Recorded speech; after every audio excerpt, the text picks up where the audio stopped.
Isang suwail na anak ang binatang si Lemuel, na sanay itong lahat ng bagay ay naibibigay sa kanya. Kaya nang maghirap sila, labis itong nagrebelde. Naging sakit ng ulo ng mga magulang niya. Para tumino siya, ipinadala siya ng mga yon sa kanilang probinsya. Hindi inaasahan ni Lemuel na ang dadatnan niya roon ay malayo sa kanyang iniisip. Nakasama niya sa iisang bahay ang kanyang lola Maring at ang kanyang lolo Egoy na baliw. Sa pananatili niya roon, meron siyang malalaman tungkol sa kanyang lolo. Kalaunan, bibigyan siya nito ng isang bagay na talaga namang magagamit niya sa kanyang pang-araw-araw na buhay. Higit sa lahat, magagamit niya rin sa oras na kakailanganin na niyang ipagtanggol ang sarili sa kasamaan. Ang bagay pala na yon ay isang mutya. Isang mutya na utak lamang ang ginagamit. May kakayahang magpagalaw ng mga bagay kahit hindi ginagamitan ng kamay. Sa pagkatuklas ni Lemuel ng kanyang kakayahan, gamitin niya kaya ito sa kabutihan? O baka mas gamitin lamang niya ito sa kanyang pansariling interes? Ano kaya ang magiging epekto ng mutya sa kanyang buong pagkatao? Ano kaya ang kahihinatnan ng kanyang buhay? Ngayong ang kasama na niya ay ang kanyang lolo na nabaliw ng dahil sa ginawa ng mga aswang.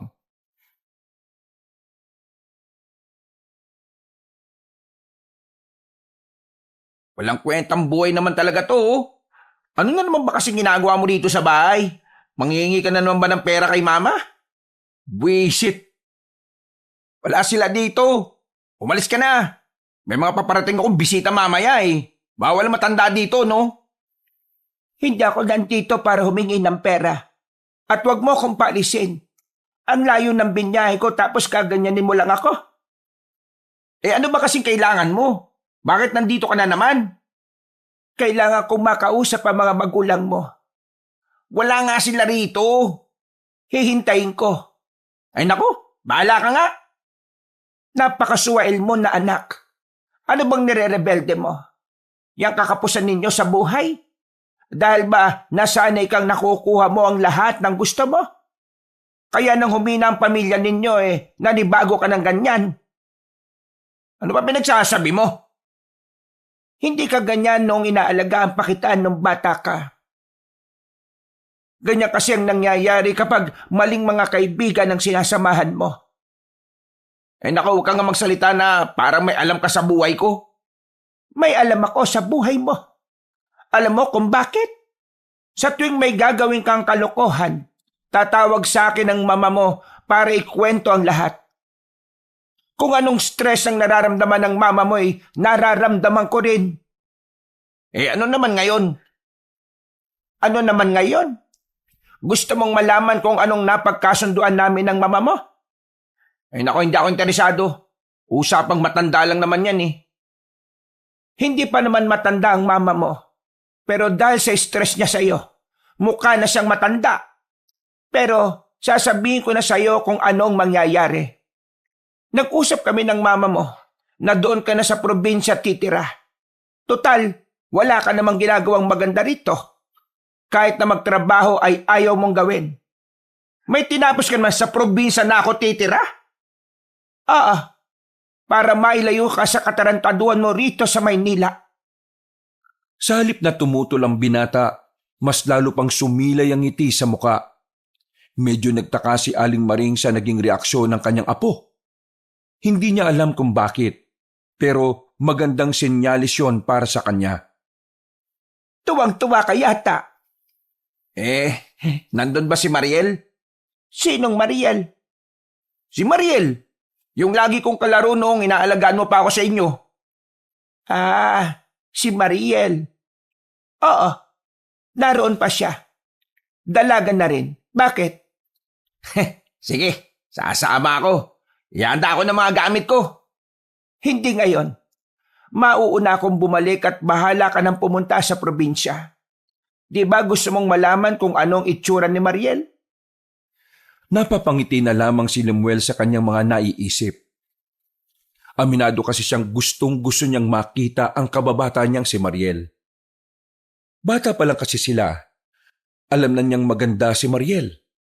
At ngayong mga binata at dalaga na sila, nasisiguro niyang mas maganda na yon. Ang babaeng si Mariel lamang ang nag-iisang dahilan kung bakit gugustuhin ni Lemuel na bumalik sa probinsya. Wala nang iba pa. Nangako kasi siya noong bata pa siya na babalik siya kay Mariel.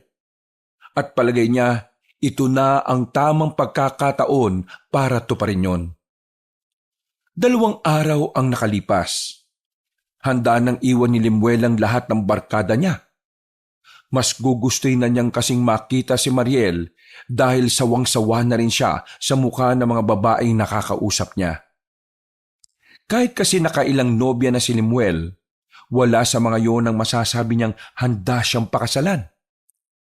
Tanging si Mariel lamang ang nag-iisang babae para sa kanya. Hindi nagbago ang pagtingin niya kahit maraming taon na ang nakalipas. Halos 12 oras ang biyahe ni Lemuel. Gabi na siyang nakarating sa probinsya ng kanyang lola. Nakandaligaw-ligaw na siya sa kung saan nga ba ang baryo na dapat niyang puntahan. Halos 1 oras na siyang naglalakad sa madilim na kalsada. Nabuhayan siya ng dugo nang makita ang isang tindahan na maraming nakatambay na binatilyo. Ay nako, sa wakas, may mapagtatanungan na rin ako. Pero mukhang maangas tong mga to ah. Pero di bale, kaya ko naman balasahin tong mga to eh. Kampanting lumapit ang binata. Hindi pa man siya nakakapagsalita, isang binata rin ang lumapit sa kanya. Pagtingin niya sa lalaking yon, nakita niyang maraming tato ang nasa harapan niya. Mukhang dayo ka lang dito ah. Anong pangalan mo? Magtatanong lang ako kung saan ang baryo Agoncillo. Pero tinatanong pa kita eh. Anong pangalan mo? Bakit ko sasabihin ang pangalan ko sa'yo? Kasi sa ating dalawa, ikaw ang dayo. Ah, ganun ba? Sa Maynila kasi, sasabihin mo lang ang pangalan mo sa taong bubugbugin mo eh. Bakit? Nagbabanta ka ba? Kagaya ng sinabi ko, gusto ko lang magtanong, saan ang baryo Agoncillo? Hindi matatapos ang usapan na to kung hindi mo sasagutin ang tanong ko. Ano ang pangalan mo? Tumingin na muna si Lemuel sa mga kasamahan ng kausap niya. Marami-rami ang mga yon. Alam na agad niya na kung papalagan niya ang mga yon, kahit ang basagulero din naman siya ay hindi siya mananalo. Lemuel ang pangalan ko. O ngayon, sagutin mo naman ang tanong ko. Nasaan ang baryo Agoncillo? Ano bang pakay mo sa baryo Agoncillo? Hoy, sinagot ko na tanong mo. Pero bakit may follow-up question ka pa? Alam mo kung bakit? Kasi nga, ikaw ang dayo rito. Dadalawin ko ang lolo at lola ko. Anong pangalan ng lolo at lola mo? Nagtawanan na mga kasama ng lalaki. Nakakaramdam na rin ng inis si Lemuel sa mga pagkakataong ito. Kaunting-kaunti na lang ay papatulan na niya ang kausap niya. Pinagtitripan mo ba ako? Bakit? Ano naman kung oo? Naiintindihan ko na. Ang alin? Matapang ka kasi marami kayo eh. Ano sinabi mo? Bingi ka ba? Maangas ka rin pala ah. Oo, maangas ako. Magsusuntukan na sana ang dalawa nang biglang dumating ang matandang babae na si Aling Maring. Agad na lumapit sa kanila ang matanda at saka inahwat sila. Bakit ba kayo nag-aaway? Mga siraulo talaga kabataan ngayon eh, no? Hoy la, hindi na ako bata ah. Bigwasan ko pa tong taga Maynila na to eh. Anong la? Lola mo to? Oo, bakit? Inggit ka no? Wala ka ba lola? Kung meron man eh, baka yung lola mo pangit. Eh, ang lola mo, lola ko rin. Ha? Pangit pala ka? Apo mo rin to la? Hindi ko naman kasi alam eh. Pareho ko kayong apo, no? Tingnan mo nga naman. Iisa lang pala tayo ng lola eh. Kaya pala, maangas ka rin eh, no? Hoy, wag mo kong kausapin na parang close tayong dalawa ha. Hindi tayo magkalibel. Ikaw, Lemuel, dumating ka na pala hindi ka man lang nagsasabi. Ang totoo niyan, mag-iisang oras na akong palakad-lakad. Pinapa ako ng jeep dun sa malayo. At wala naman akong magawa kasi wala rin namang signal para tawagan ka. Ano ba kasing klaseng lugar to? Lakas makareklamo tong dayo na to ah. Ay sige na, sumunod na lang kayo sa akin. Lalo ka na, Lemuel. Naggitgitan pa ang dalawa habang naglalakad. Para mga batang nagmamaktol na kung hindi aawatin, bigla-bigla na lamang magsasabong. Makalipas lang ang halos 5 minutong paglalakad, nakarating na rin sila sa malaking bakuran. Yari na sa bato ang bahay na naroon. May taas din. Kahit na parang liblib ang kanilang lugar, ay maayos naman ang supply ng kuryente. Bumuntong hininga na lamang si Lemuel. Tinatak na kagad niya sa kanyang isip na pagtitiisan na lamang niya ang 2 matanda para lamang muling makita si Mariel. Halika na. Ikaw, Ronaldo, ikuha mo nga kami ng pagkain sa tindahan ng amiga ko. Bukas pang dating ng pera ko mula sa munisipyo Kukuha ko ng pagkain para dito sa isang to? Bisita natin siya. At hindi lang basta bisita. Dito na rin siya titira. Ano? Makakasama kong taong to sa iisang bahay? Huwag ka nang mag-inarte. Nandito yan para matuto sa buhay. Nagpakita ng kakaibang ngiti si Ronelio. Para bang may kung anong binabalak. Nagtataka naman si Lemuel sa pinsan niya. Umalis si Ronelio para mangutang ng ipapakain kay Lemuel. Umupo ang binata sa gilid at saka sumandal. Okay din pala sa bahay nyo Mukhang payapa. Sa wakas, hindi ko na rin maririnig magbunga nga si mama at papa. Bakit? Tingin mo ba hindi kita bubungangaan, tito? Diyos ko naman. Wag naman. Sawang-sawa na nga ako sa sermon Sa mga susunod na araw, pupuntahan natin ang kakilala ko. May bigasan doon. Magtatrabaho ka doon. Bakit naman ako magtatrabaho doon? Anong bakit? Malamang para matuto ka. Anong akala mo rito? Libre? Makakainin kita rito sa poder ko, pero hindi kita bibigyan ng pera. Diyos ko. Oo na. Baka mag-sermon ka pa. Iho, hindi papabor ang kapalaran sa'yo rito.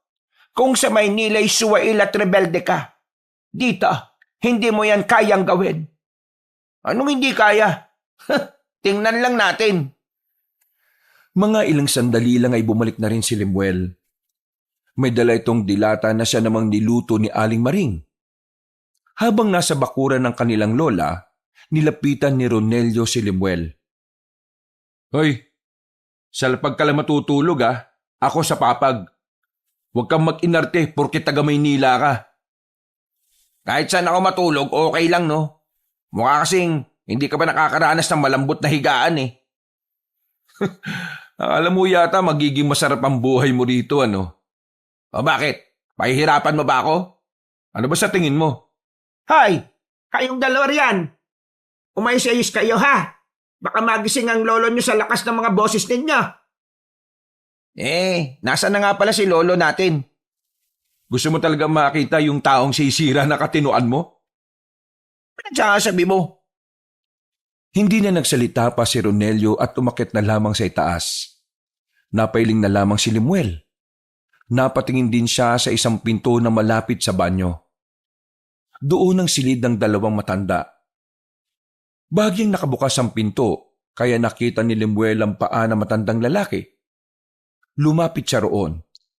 Tinulak niya ng marahan ng pinto. Nakita niyang mahimbing na natutulog ang matandang si Egoy. Ito pala yung matandang lolo ko. Napangisi na lamang siya at saka umalis na rin. Mga ilang sandali lang ay sabay-sabay na rin silang kumain. Pagkatapos ay tumungo na rin si Lemuel sa silid nila sa itaas. Medyo malaki naman ang silid, pero maliit lang ang papag. Kaya naman talagang walang balak na makipagsiksikan si Lemuel kay Ronelio. Mas gugustuhin niya pang sasahig. kesa magkapalitan pa sila ng muka ng kanyang pinsan. Naglatag na lamang ng banig ang binata. Isang unan lang ang binigay sa kanya ni Ronelio. Hindi na lang din siya umangal para wala ng away. Gustong-gusto na rin kasi niyang matulog. Pahinga ang gusto niya at hindi ang pakikipagbangayan. Bukas ng umaga, mag-igib ka ng tubig sa drum, ha? Bakit di mo gawin? Ikaw nakaisip eh. Matuto kang kumilos dito. Hindi ka prinsipe dito, ha? Ay naku, manahimik ka na nga lang. Gusto ko na magpahinga, no? Talagang sinusubukan mo ko, ha? Sige lang. Nakidlip na si Lemuel maya-maya lang. Pero dakong alauna ng madaling araw, hindi niya alam kung bakit parang bigla na lamang nabuhay ang diwa niya. Nagising siya sa hindi maalamang dahilan. Pagtingin niya kay Ronelio, mahimbing na itong natutulog. Malakas pa nga kung humilik. Naramdaman niyang nanunuyo ang kanyang lalamunan. Kaya naman bumangon siya para kumuha ng tubig sa baba. Pero pagdating niya sa sala, nakita niyang nakaupo na sa maalikabok na sofa ang kanyang lolo Egoy. Medyo madilim dahil patay na ang ilaw doon. Ang tanging liwanag na lamang na tumatama sa mukha ng matandang lalaki ay ang liwanag na nagmumula sa labas ng bintana. Ikaw! Ikaw nga! Ikaw nga yon! Ha? Ikaw nga! Tama! Ikaw nga! Aba, baliw ba to? Maglalaro kayo ng mga halimaw na. Ikaw ang magmamana ng liwanag at ilaw. Ikaw lang ang pwede at wala ng iba. Ano pinagsasabi nito? May sayad nga siguro to. O baka naman, lasing lang. Hindi na sana papansinin ni Lemuel ang kanyang lolo nang bigla na naman itong nagsalita. Ikaw ang suga. Ikaw ang tatalo sa mga nilalang na pilit ng hihimasok sa kapayapaan ng sanlibutan. Ikaw nga! Ikaw ang makakapuksa sa mga nilalang na kung tawagin ay aswang! Muling hinarap ni Lemuel ang matanda. Sa puntong ito ay hindi na rin siya komportable sa sinasabi ni Mang Egoy. Bakit ba hindi ka na lang matulog? Madaling araw na. Walang puwang ang pagtulog sa isip kong iniisip ang mga bagay na hindi mo maiisip kahit sa panaginip. Ano? Hindi kita maintindihan. Huwag mo na nga lang ako kausapin. Kailangan mo ang mutya, apo ka. Kailangan mo ang mutya sa iyong paglalakbay at pakikipagsapalaran sa tunay na habon ng buhay. Eh naku, bahala nga sa buhay mo. Kung ano-anong pinagsasabi mo dyan. Bumuntong hininga na lamang si Lemuel. Naglakad na lamang siya patungo sa lagayan ng tubig. Hanggang sa makainom siya, ay nakatanaw pa rin sa kanya ang lolo niya. Napapailing na lamang siya. Wala naman siyang dapat pakialam sa matanda. Pero napapaisip din kasi siya kung bakit ba ganoon ang takbo ng utak ng kanyang lolo. Bumalik na lamang siya sa itaas. Hindi na lang sana niya pagtutuunan ng pansin ang sinabi ng matanda, pero pagiga niya, bigla na lamang nagsalita si Ronelio. Hindi niya alam na nagising pala yun nang bumangon siya. May depresya sa pag-iisip si Lolo Egoy. Ganitong oras, nagigising siya at tumatambay sa baba. Kaya sigurado akong kinausap ka niya, no? Baliw ba yun? Pangit pakinggan kapag baliw. Nasiraan ng bait pwede pa. Bakit? Anong nangyari sa kanya? Hindi ko rin alam. Sabi ni Lola Maring bata pa ako nang masiraan ng bait si Lolo. Pero wala siyang sinasabi kung ano ba talaga ang dahilan Kahit ang iba natin mga kamag-anak, hindi rin naman nagsasalita. Bakit hindi nyo nalang dalhin sa mental hospital? Hindi mauna ka. Tingin mo, papayag si Lola? Aba, ewan ko. Bakit ako tinatanong mo? Nandito lang naman ako para sa isang tao, no? Sino ba? Bakit kailangan mo pang malaman? Teka nga. Huwag mo nga akong kausapin na parang close tayong dalawa, Aba, sinusubukan kong pakisamahan ka kasi yun ang sabi sa akin ni Lola. Kaya huwag kang mag-inarte dyan, no? May pakialam ko. Huwag mo nga akong kausapin. Matutulog na ako. Bangunguting ka sana. Babangungutin talaga ako kung mukha mo makikita ko. Nagsaklob na lamang ng kumot ang binata at muling nakabalik na sa pagtulog. Noong mga sandaling yon, masarap ang tulog ni Lemuel kahit na medyo naninibago. Kinabukasan, maaga siyang naligo at nagbihis. Hindi na siya makapaghintay na makitang muli si Mariel. Sabik na siyang magpakilala at ipaalam na makababata sila ng dalaga. Aba, may lakad yung palamunin ah. Palamunin ka rin naman ah. Ang pagkakaiba lang natin, wala kang lakad. Nagpaalam ka ba kay Lola? Ano ako bata? Huwag mo akong pakialaman. Ngumisi na lamang sa kanya si Ronelio. Naglakad na rin siya palabas matapos ayusin ang pagkaka-brush up ng kanyang buhok. Pinagtitinginan siya sa daan. Hindi kasi pamilyar ang mukha niya sa mga taga roon, kaya alam agad ng ibang mga tambay na taga Maynila siya. Habang naglalakad, isang lalaki ang nakasalubong niya. Hindi niya alam pero pamilyar ang lalaking yun sa kanya. Napatigil ang lalaki nang harangin niya ito at tingnan na maigi. Nakasalubong pa ang kilay ng lalaki dahil sa pagtataka. Ano bang problema mo? Gusto mo bang masaktan, ha? Hindi. Minumukhaan lang kita eh. Para kasing pamilyar ka sa akin eh. Bakit? Sino ka ba? Ako si Lemuel. Pagi ko. Sandali! Ano ba? Storbo ka eh. Ikaw ba si Toto? Bakit mo alam ang pangalan ko? Sabi mo nga sa akin, ikaw ba kapatid ni Mariel? Oo, ako nga. Pero, bakit mo siya kilala? Sino ka ba talaga? Ako to, si Lemuel, yung kababata ni Mariel. Nandito ko nung 9 na taong gulang pa lang ako. Nangako ko kay Mariel na kapag malaki na kami, babalikan ko siya rito at pakakasalan ko siya. Napansin ni Lemuel na tila nagbago na ang reaksyon ng mukha ni Toto nang banggitin niya ang pangalan ng kanyang kababata. Hindi niya alam kung anong problema, pero parang bigla na lang nalungkot si Toto. Ikaw ba talaga yung kababata niya? Oo nga, bumalik lang talaga ako dito para sa kanya. Kung ganun, halika, sumunod ka sa akin. Dadaling kita sa kanya. Ayos! Mukhang pasado agad ako kay Bayaw ah.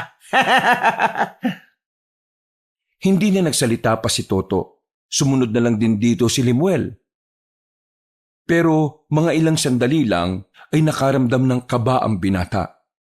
Hindi niya maintindihan kung ano ang ginagawa nila sa sementeryo. Uy, teka. Bakit ba tayo nandito? Gusto mo siya makita, di ba? Eto na siya. Ayan. Ayan ang puntod niya. Nang mapagtanto ni Lemuel ang sinasabi ni Toto, unti-unting nanikip ang kanyang dibdib. Uminit ang kanyang mukha ng dahil sa kaba. Teka. Nagjo-joke ka ba? Hindi ako nakikipagbiruan sa'yo ah. Hindi tayo close. At saka, paano mo nagagawang magbiro ng ganito sa kapatid mo? Mahal ko ang bunsong kapatid ko. Tingin mo gagawa ako ng ganitong kalokohan kahit na alam kong patay na siya? Totoo sinasabi ko. Matagal nang wala si Mariel. 5 taon na nakakalipas. Kung matagal na siyang wala, anong kinamatay niya? Maniniwala ka ba kung sasabihin ko sa'yo? Sabihin mo na nga kasi. Gabi nun, papauwi si Mariel galing sa pinuntahan niyang debu. Pero habang naglalakad siya pa uwi, may umataking mabangis na nilalang sa kanya. Anong nilalang naman yan? Utik naman oh. Sabihin mo na kasi. Aswang! Inatake siya ng aswang nung gabing yun. Merong nakakita. Ang sabi ng nakakita, isang lalaking may maabang dilang lumundag sa kapatid ko at pagkatapos, nilapa na siya. Winakwak niya ang tiyan ni Mariel. Wala siya kalaban-laban. Nagulat na lang kami kinaumagahan. Nakatakip na siya ng dahon ng saging. Wala na. Kalokohan yung sinasabi mo. Ang sabi ni Lola, buhay pa si Mariel eh. Huwag mo na siyang itago sa akin oh. Si Raulo! Nandiyan na nga siya sa puntod na yan eh. Hukayin mo kung gusto mo! Iiling-iling ang binatang si Lemuel. Hindi niya matanggap ang nalaman niya. Kaya naman, agad-agad siyang umalis sa sementeryo. Kailangan niyang makausap si Aling Maring. Kailangan niyang malaman kung ano ba talaga ang totoo. Saktong nasa bakuran nila si Aling Maring nang dumating si Lemuel. Walang sinayang na pagkakataon ng binata. Hinarap niya agad ang matandang babae. Bakit ka nagsinungaling sa akin? Ano bang pinagsasasabi mo dyan? Dahil sa paggalit at malakas na tinig ni Lemuel, ay napalabas na ng bahay si Ronelio. Lumapit ito sa kanila. Ay, wag mong sigawan si Lola ha. Wala kang galang ha. Huwag kang makialam dito. Wala kang alam. Abay, bastos ka talaga ha. Tumigil nga kayo, Lemuel. Ano ba sinasabi mo? Sinabi mo sa akin na nandito pa si Mariel. Pero ang sabi ng kuya niya, 5 taon nang patay si Mariel. Sabi mo nga sa akin kung ano ba talaga ang totoo. Umamin ka nga. Huminga ng malalim si Aling Maring bago ito nagsalitang muli. Totoo. 5 taon nang wala si Mariel. Bakit ka nagsinungaling sa akin? Niloko mo ako. Bakit mo yung ginawa sa akin? Dahil yun lang ang alam kong paraan para makapunta ka rito, Apo. Pinagmukha mo akong tanga. Alam mo ba yun? Pinaasa mo ako. Alam mo ba kung gaano kasakit sa akin na umasang makikita ko siya? Pero ang totoo matagal na palang wala si Mariel. Hindi mo man lang ba naisip kung anong mararamdaman ko? Patawarin mo ako, Apo. Patawarin? Pinaglaruan niyo ako. Ginawa niyo akong tanga. Bakit? Ito na ba ang parusa mo sa akin dahil sa mga kagaguhan na ginawa ko sa Maynila? Sino ka para parusahan ako? Lola lang kita. Hindi kita magulang. Hoy, bunganga mo! Manahimik ka. Hindi kita kinakausap. Wala kang alam dito kaya huwag kang sumabat.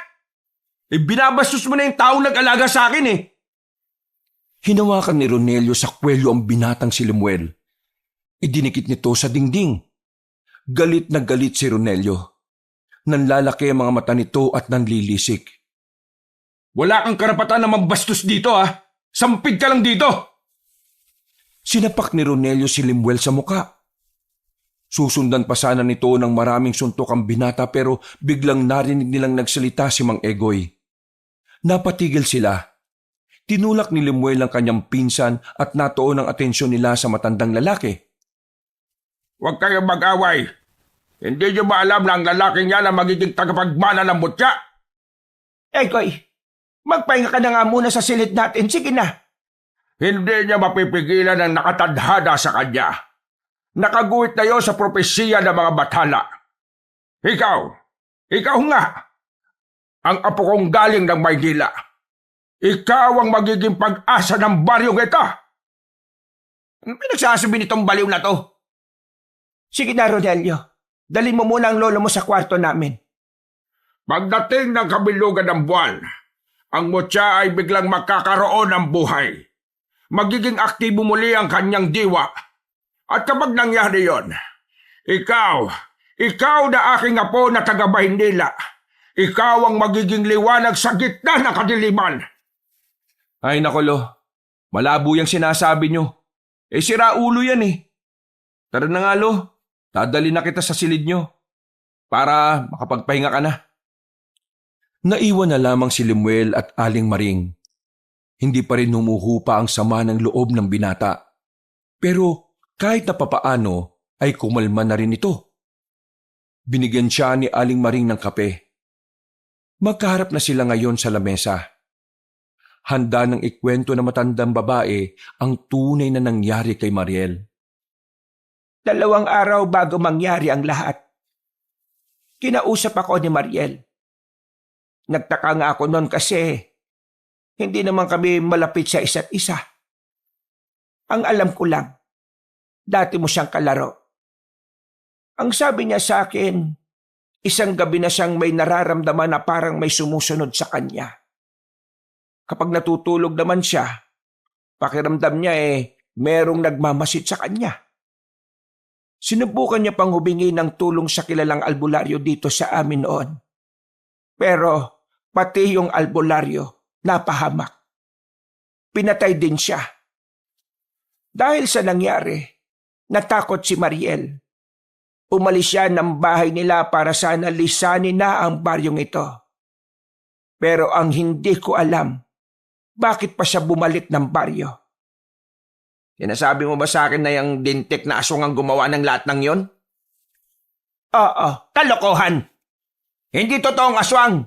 At kahit na kailan, hindi yun magiging totoo! sa ayaw at sa gusto mo, totoo ang mga aswang. Napakamoderno na ng mundong ito, no? Baka nga sa susunod na taon may lumilipad ng sasakyan Hindi kita pipiliting maniwala. Pero ito lang ang sasabihin ko. Halos lahat ng tao dito sa baryong ito alam ang tungkol sa aswang. Halos karamihan ay nakakita na ng aswang. Ang aswang na mismong pumaslang kay Mariel. Tama na! Di ako maniniwala sa'yo. Aalamin ko ang totoo. Aalamin ko kung ano ba ang talagang nangyari kay Mariel. Tumakbo palabas ng bahay ang binatang si Lemuel. Bad trip na bad trip siya sa kanyang lola Maring. Hinahanap niya ulit si Toto pero hindi niya yung makita. Kaya naman halos lahat ng taong nadadaanan niya, tinatanong niya tungkol kay Mariel. Pero sa lahat ng napagtanungan niya, iisa lang ang sinasabi sa kanya. Walang iba kundi ang aswang. Banas na banas si Lemuel. Hindi kasi yun ang gusto niyang marinig mula sa mga tao.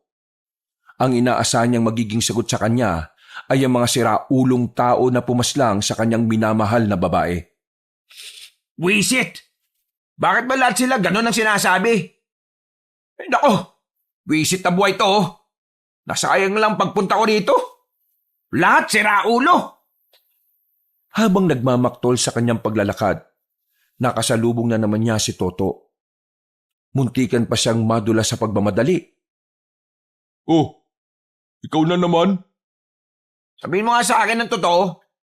Sino ba talagang pumaslang kay Mariel? Sino? Bakit ba ang tigas ng bungo mo? Kasasabi ko lang kanina na aswang nga, di ba? Ipapaliwanag ko pa nga sa iyo, kaso bigla ka na lang umalis.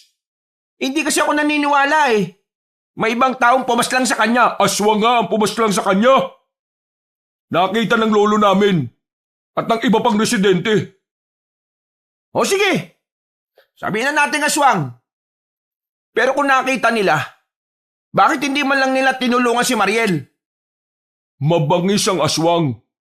Natakot sila na baka pati sila madamay kung makikialam sila. Kalokohan! Hahanapin ko yung tunay na pumaslang sa kanya. Di bala ka sa buhay mo. Kung ayaw mong maniwala, buhay mo naman yan Galit na umalis si Toto. Pinagmumura pa ni Lemuel sa isipan ng kapatid ni Mariel. Hanggang sa sumapit ang gabi. Naginanakit pa rin ang kanyang kalooban. Hindi niya pa rin matanggap ang mga naririnig niya. Umuwi siya sa bahay ng kanyang lola. Wala rin naman siyang ibang mapupuntahan kundi doon lamang. Diretso lamang siyang pumasok sa loob. Ni hindi niya nga kinausap ang matandang babae na abala sa pagluluto ng kanilang makakain. Pagpasok niya ng bahay, nakasalubong niya ang kanyang lolo na may deprensya. Hinarang siya nito at kung ano-ano na naman ang sinasabi sa kanya. Ikaw, iha, igatad mo ang sarili mo. Magpakalusog ka. Ikaw ang magiging bayani ng bayong ito. Dapat, wag mo na nga akong kausapin. Lalagpasan na sana niya ang matanda pero hinuwakan siya nito sa kamay. Iritado niyang inalis ang makalyong kamay ni Mang Egoy at sinigaw nito ng malakas. Wag mo nga akong kawakan. Ikaw na lang ang pag-asa ng baryong ito. Parating na sila. Malapit na silang umatake. Naku, tumigil ka nga. Hindi ka ba talaga nakakaintindi? Ano ba, Lemuel? Huwag mo nga ginaganyan ng lolo mo. Alam mong tarantado ko pero dinala mo ako rito. Tapos ngayon aangal ka ng ganito ako. Tapos ngayon aangal ka ng ganito ugali ko. Kasalanan mo to Kung hindi mo na lang sana sinabi na dadalin mo ako rito, hindi ko na sana naisip pa ulit si Mariel. Tingnan mo nangyayari sa akin ngayon. Pakiramdam ko mababaliw ako eh. Umaasa ako na sana hindi totoo sinasabi ninyo. Kasalanan mo to eh. Kaya wala kang karapatang magreklamo sa akin. Oh, ano na naman ba to? Wala kang pakialam. Walang iya ka. Napupuno na ako sa'yo Visit na ako sa'yo. Biglang sinapak ni Ronelio si Lumuel sa muka. Sa lakas ng pagkakasuntok, tumaob agad ang binata. Walang nagawa si Aling Maring sa kanila. Habang si Mang Egoy naman ay patawa-tawa lang sa gilid. Walang alam sa nangyayari. Tumigil na nga kaya. Hindi la. Dapat maturuan ng leksyon tong siraulong to eh. Punong-puno na ako dito eh. Nagpakawala pa ng maraming suntok si Ronelio.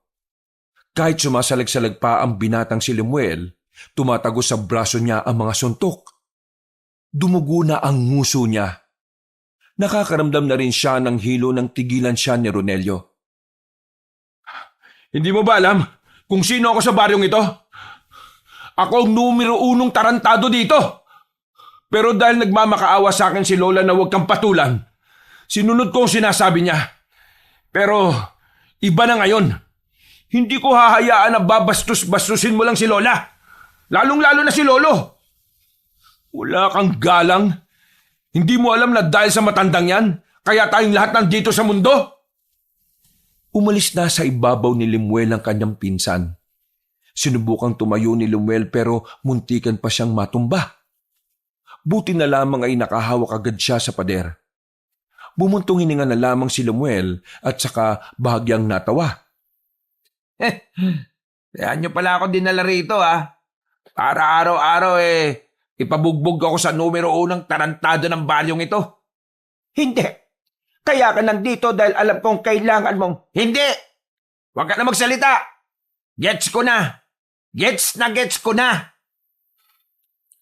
Maglalakad na sana palabas si Lemuel, pero bigla na lamang siyang nawala ng malay. Naramdaman na lamang niyang binubuhat na siya ni Ronelio. At paggising niya, nasa loob na sila ng pagamutan. Nasa gilid niya si Aling Maring. Sa bandang pintuan naman, nakasandal doon ang pinsan niyang si Ronelio. Nasaan ako? Nandito ka sa ospital sa bayan. Ang sabi ng doktor, wala naman daw seryosong galo sa mukha mo. Pumutok lang ang labi mo. Tapos, kaya ka nawala ng malay dahil kulang na kulang ka na sa kinakain. Di ba, yang taong yan ang bubugbog sa akin? Bakit yan nandito? Siya ang nagdala sa iyo rito. Hindi naman kasi kita kayang bitbitin. Ngumisi na lamang si Lemuel. Galit pa rin siya kay Ronelio. Binabangungot ka ba kanina? Naririnig ka kasi naming parang umuungol. Sa tanong na yun ng kanyang lola, may naalala siyang isang senaryo.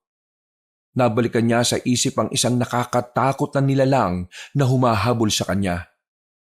Isang aswang. Yun ang natatandaan niyang pangalan na naririnig niyang sinisigaw ng isang babae. Wala. Hindi ako binabangungot. Pwede na ba akong umuwi? Gusto ko na munang matulog. Ang sabi ng doktor, pwede na naman na. Agad-agad na tumayo si Lemuel at bago ito lumabas ng pintuan, tumingin pa ito ng masama kay Ronelio. Itayin mo kami. Wala ka na rin namang masasakyan papunta sa atin. Ronelio, tawagan mo nga si Toto kung pwedeng sunduin niya tayo dito gamit ang tricycle niya. Agad din namang sumunod si Ronelio. Binanggapan ito ng bahagya si Lemuel nang lumabas ng pinto. Anong oras na ba? Mag-aalas 12 na ng gabi. Ganon ako kahaba nakatulog? Oo. Akala ko nga may masamang mangyayari sa iyo. Pero sabi ng doktor wala naman. Maging sila hindi rin alam kung bakit ang haba mong nakatulog. Hindi na lamang pinansin ni Lemuel ang sinabi ng matanda. Naglakad na lang din siya sa pasilyo. Merong nakabanggaan si Lemuel na isang babae. May itsura ang babae. Maganda at sexy. Mukhang maamo ang mukha. Pero kahit na ganon, wala siyang pakialam. Dahil hanggang sa mga sandaling yon, si Mariel ang nasa puso niya. Bulag ka ba? O sinasadya mo lang na mapadikit sa akin? Pasensya na po. Hindi ko po sinasadya. Napatingin si Lemuel sa hawak-hawak ng dalaga. Nakita niya kasing may tumutulong parang likido na malabo mula sa plastik. Agad namang itinago ng babae yon sa kanyang likuran. Sa susunod matuto kang tumingin. Pasalamat ka, babae ka. Baka binangga pa kita ng malakas kung lalaki ka. Pasensya na po talaga. Malis ka na nga sa harapan ko. Baka di kita matansya. Nagmamadaling umalis ang babae. Tila ba natakot yun sa mga sinabi ng binatang si Lemuel. Hindi ka dapat ganon makipag-usap sa babae. Hindi ako mabait sa mga tatanga-tanga, no? Pasensya na. Nang makarating na sila sa labas ng ospital, sakto namang dumating na rin ang tricycle na minamaneho ni Toto, ang kapatid ni Mariel. Sa likod si Lemuel sumakay para kahit na papaano ay makausap niya si Toto. Pero hindi na siya pinapansin noon habang nasa biyahe sila. Hanggang sa makababa, hindi na rin siya nito kinakausap. Lemuel, magpahinga ka na. Magpapahinga na talaga ako. Ano pa bang gagawin ko? At pwede ba? Huwag yun ang papalapitin sa akin si Lolo. Hoy, ikaw nga ayusin mo yung pananalita mo, ha? Huwag mo akong kausapin. Hindi pa tayo tapos. Tandaan mo yan. Nakikiusap ako sa inyo. Tama na. Hindi na nagsalita si Lemuel. Naglakad na lamang siya paakyat ng hagdanan at saka agad na inihiga ang sarili. Masakit pa ang labi niya nang hawakan niya yon. Dahil doon ay mas lalo siyang nakaramdam ng inis sa kanyang pinsan. Sinabi niya sa kanyang sarili na hindi siya papayag na hindi siya makakaganti. Pero higit sa lahat, mas natuon ang atensyon niya sa aswang. Hindi niya kasi maintindihan ang sarili niya.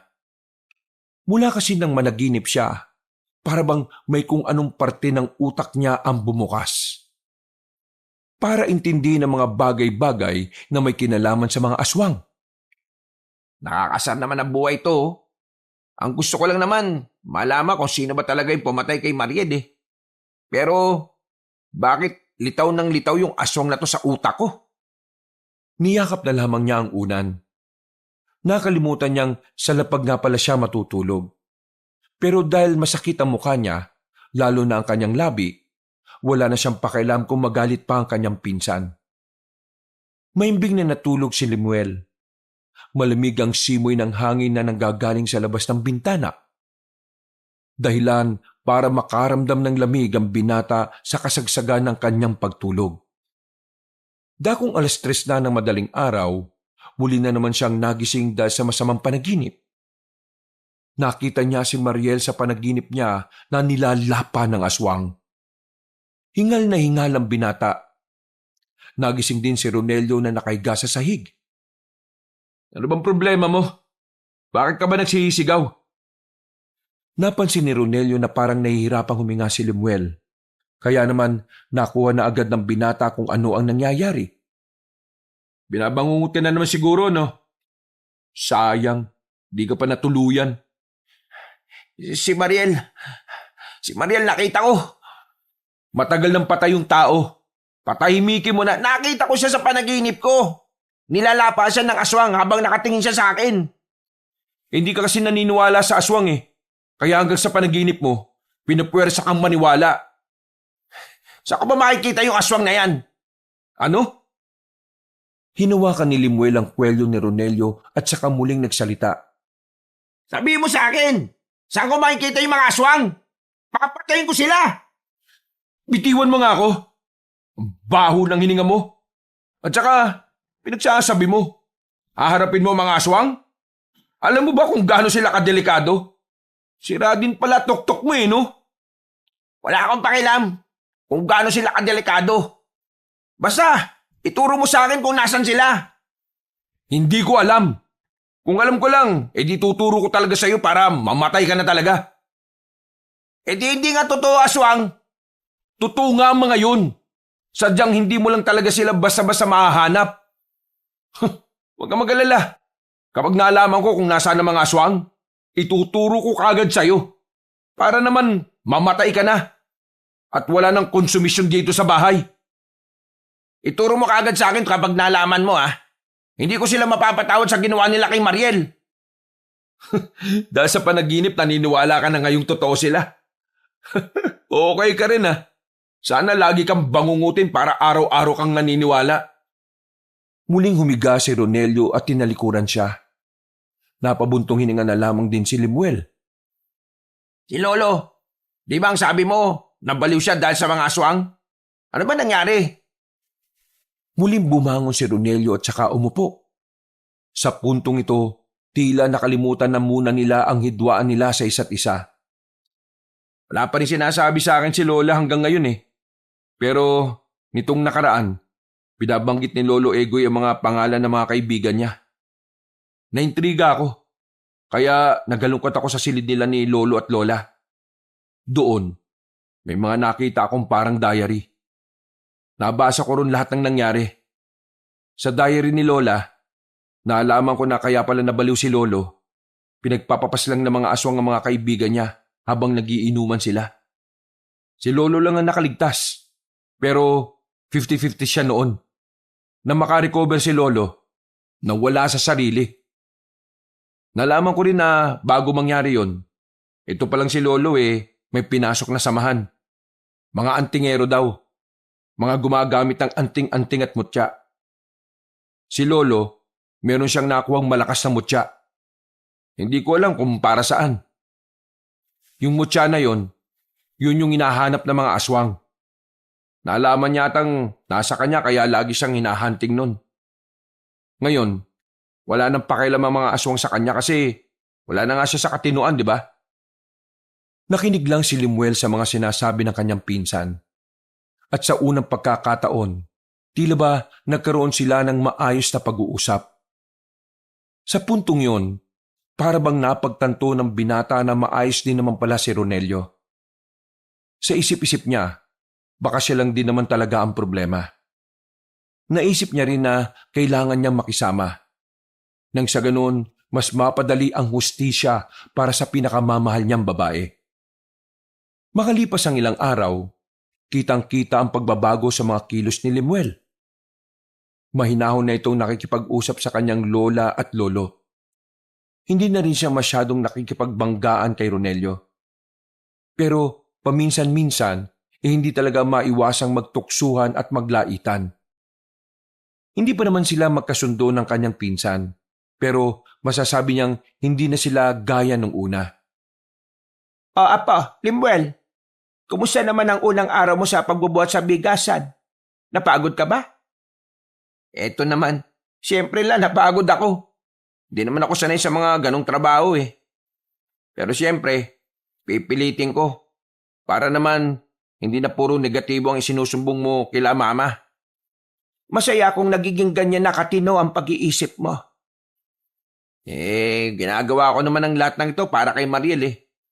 Kailangan ko siyang mabigyan ng hustisya para matahimik na rin ang kaluluwa niya. Pero apo, aswang ang makakalaban mo. Ayaw kong magaya ka sa lolo mo. Nasabi ko naman di ba sa iyo ang tungkol sa lolo mo? Huwag, pakiusap. Huwag ka nang gumaya sa kanya. Pero buo na ang loob ko. Tingin ko, kaya rin ako narito para kay Mariel eh. Mas may malalim pang dahilan kung bakit kailangan mong kalabanin ng mga aswang. Napalingon na maglola nang pumasok si Toto at Ronelio sa bahay. Nagsalubong naman agad ang kilay ni Limuel. Hindi niya kasi maintindihan kung bakit bigla na lamang lumilitaw ang tinatawag niyang bayaw. Bubuo kami ng samahan na lalaban sa mga aswang. Sumali ka. Lola, nakatanggap kami ng usap-usapan mula sa kabilang baryo. Yung mga aswang daw, papaslangin lahat ng pamilyang may kinalaman sa dating samahan ng mga antingero. Alam mo naman na halos karamihan sa mga nakatira dito ang mga lolo o lola nila ay mga antingero. Gagawin nila yon para wala na magpatuloy ng nasimulan ng mga antingero nun. Pero, delikado ang gagawin ninyo. Mas delikado kung wala tayong gagawin. Sige, sasali ako. Limuel, alam kong gustong-gusto mong makalaban ng mga aswang dahil sa kapatid ko. Pero gusto ko lang din ipaalala sa'yo na mas magandang mas isipin mo ang kapakanan ng mas nakakarami. Huwag mo nga akong diktahan kung kanino ko gustong ialay ang pakikipaglaban ko, ha? Basta sasali ako sa inyo. Lalaban ako sa mga aswang at pakapatayin ko yung mga aswang na yan. Hayaan mo na siya, Toto. Ang mahalaga may pandagdag tayo sa mga miyembro. Isasali ko rin yung tropa ko. Diyos ko, kinakabahan ako sa mga ginagawa ninyo. Lola, Tingin ko dapat sabihin nyo na kay Limuel yung tungkol sa mutya.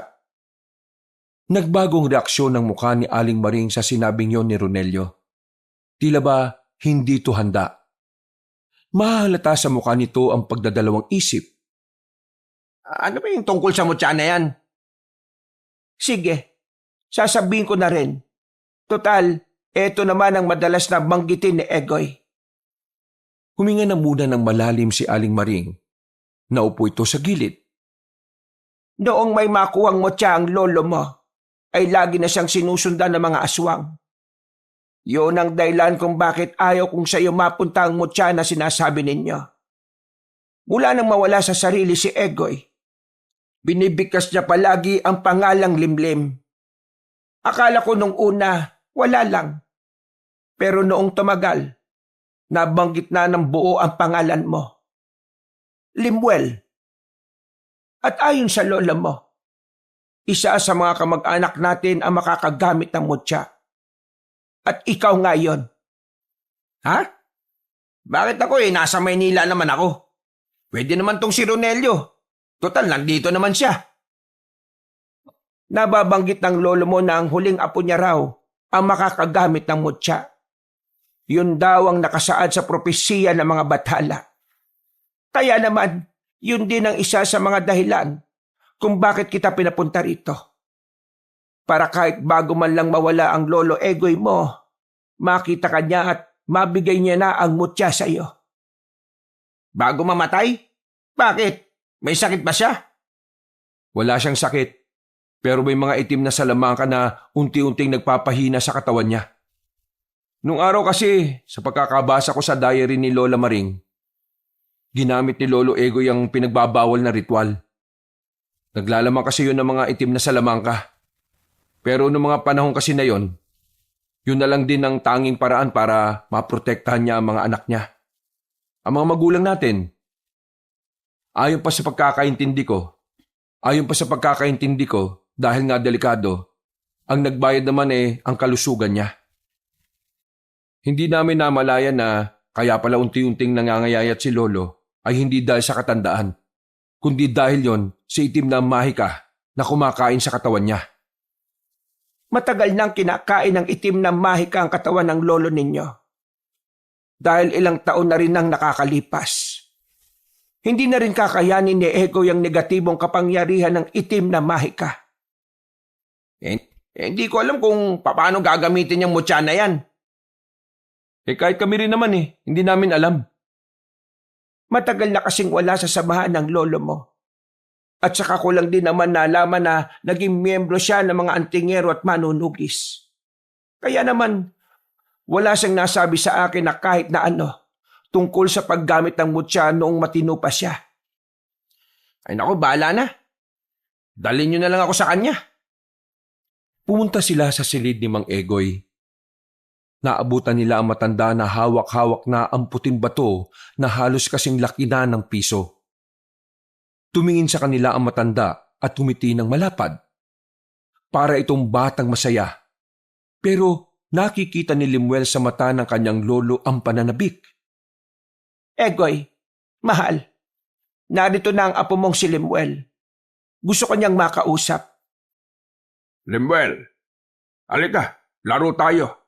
Ako aswang, ikaw tagapangalaga ng mutya. Sakyan mo na lang. Ha?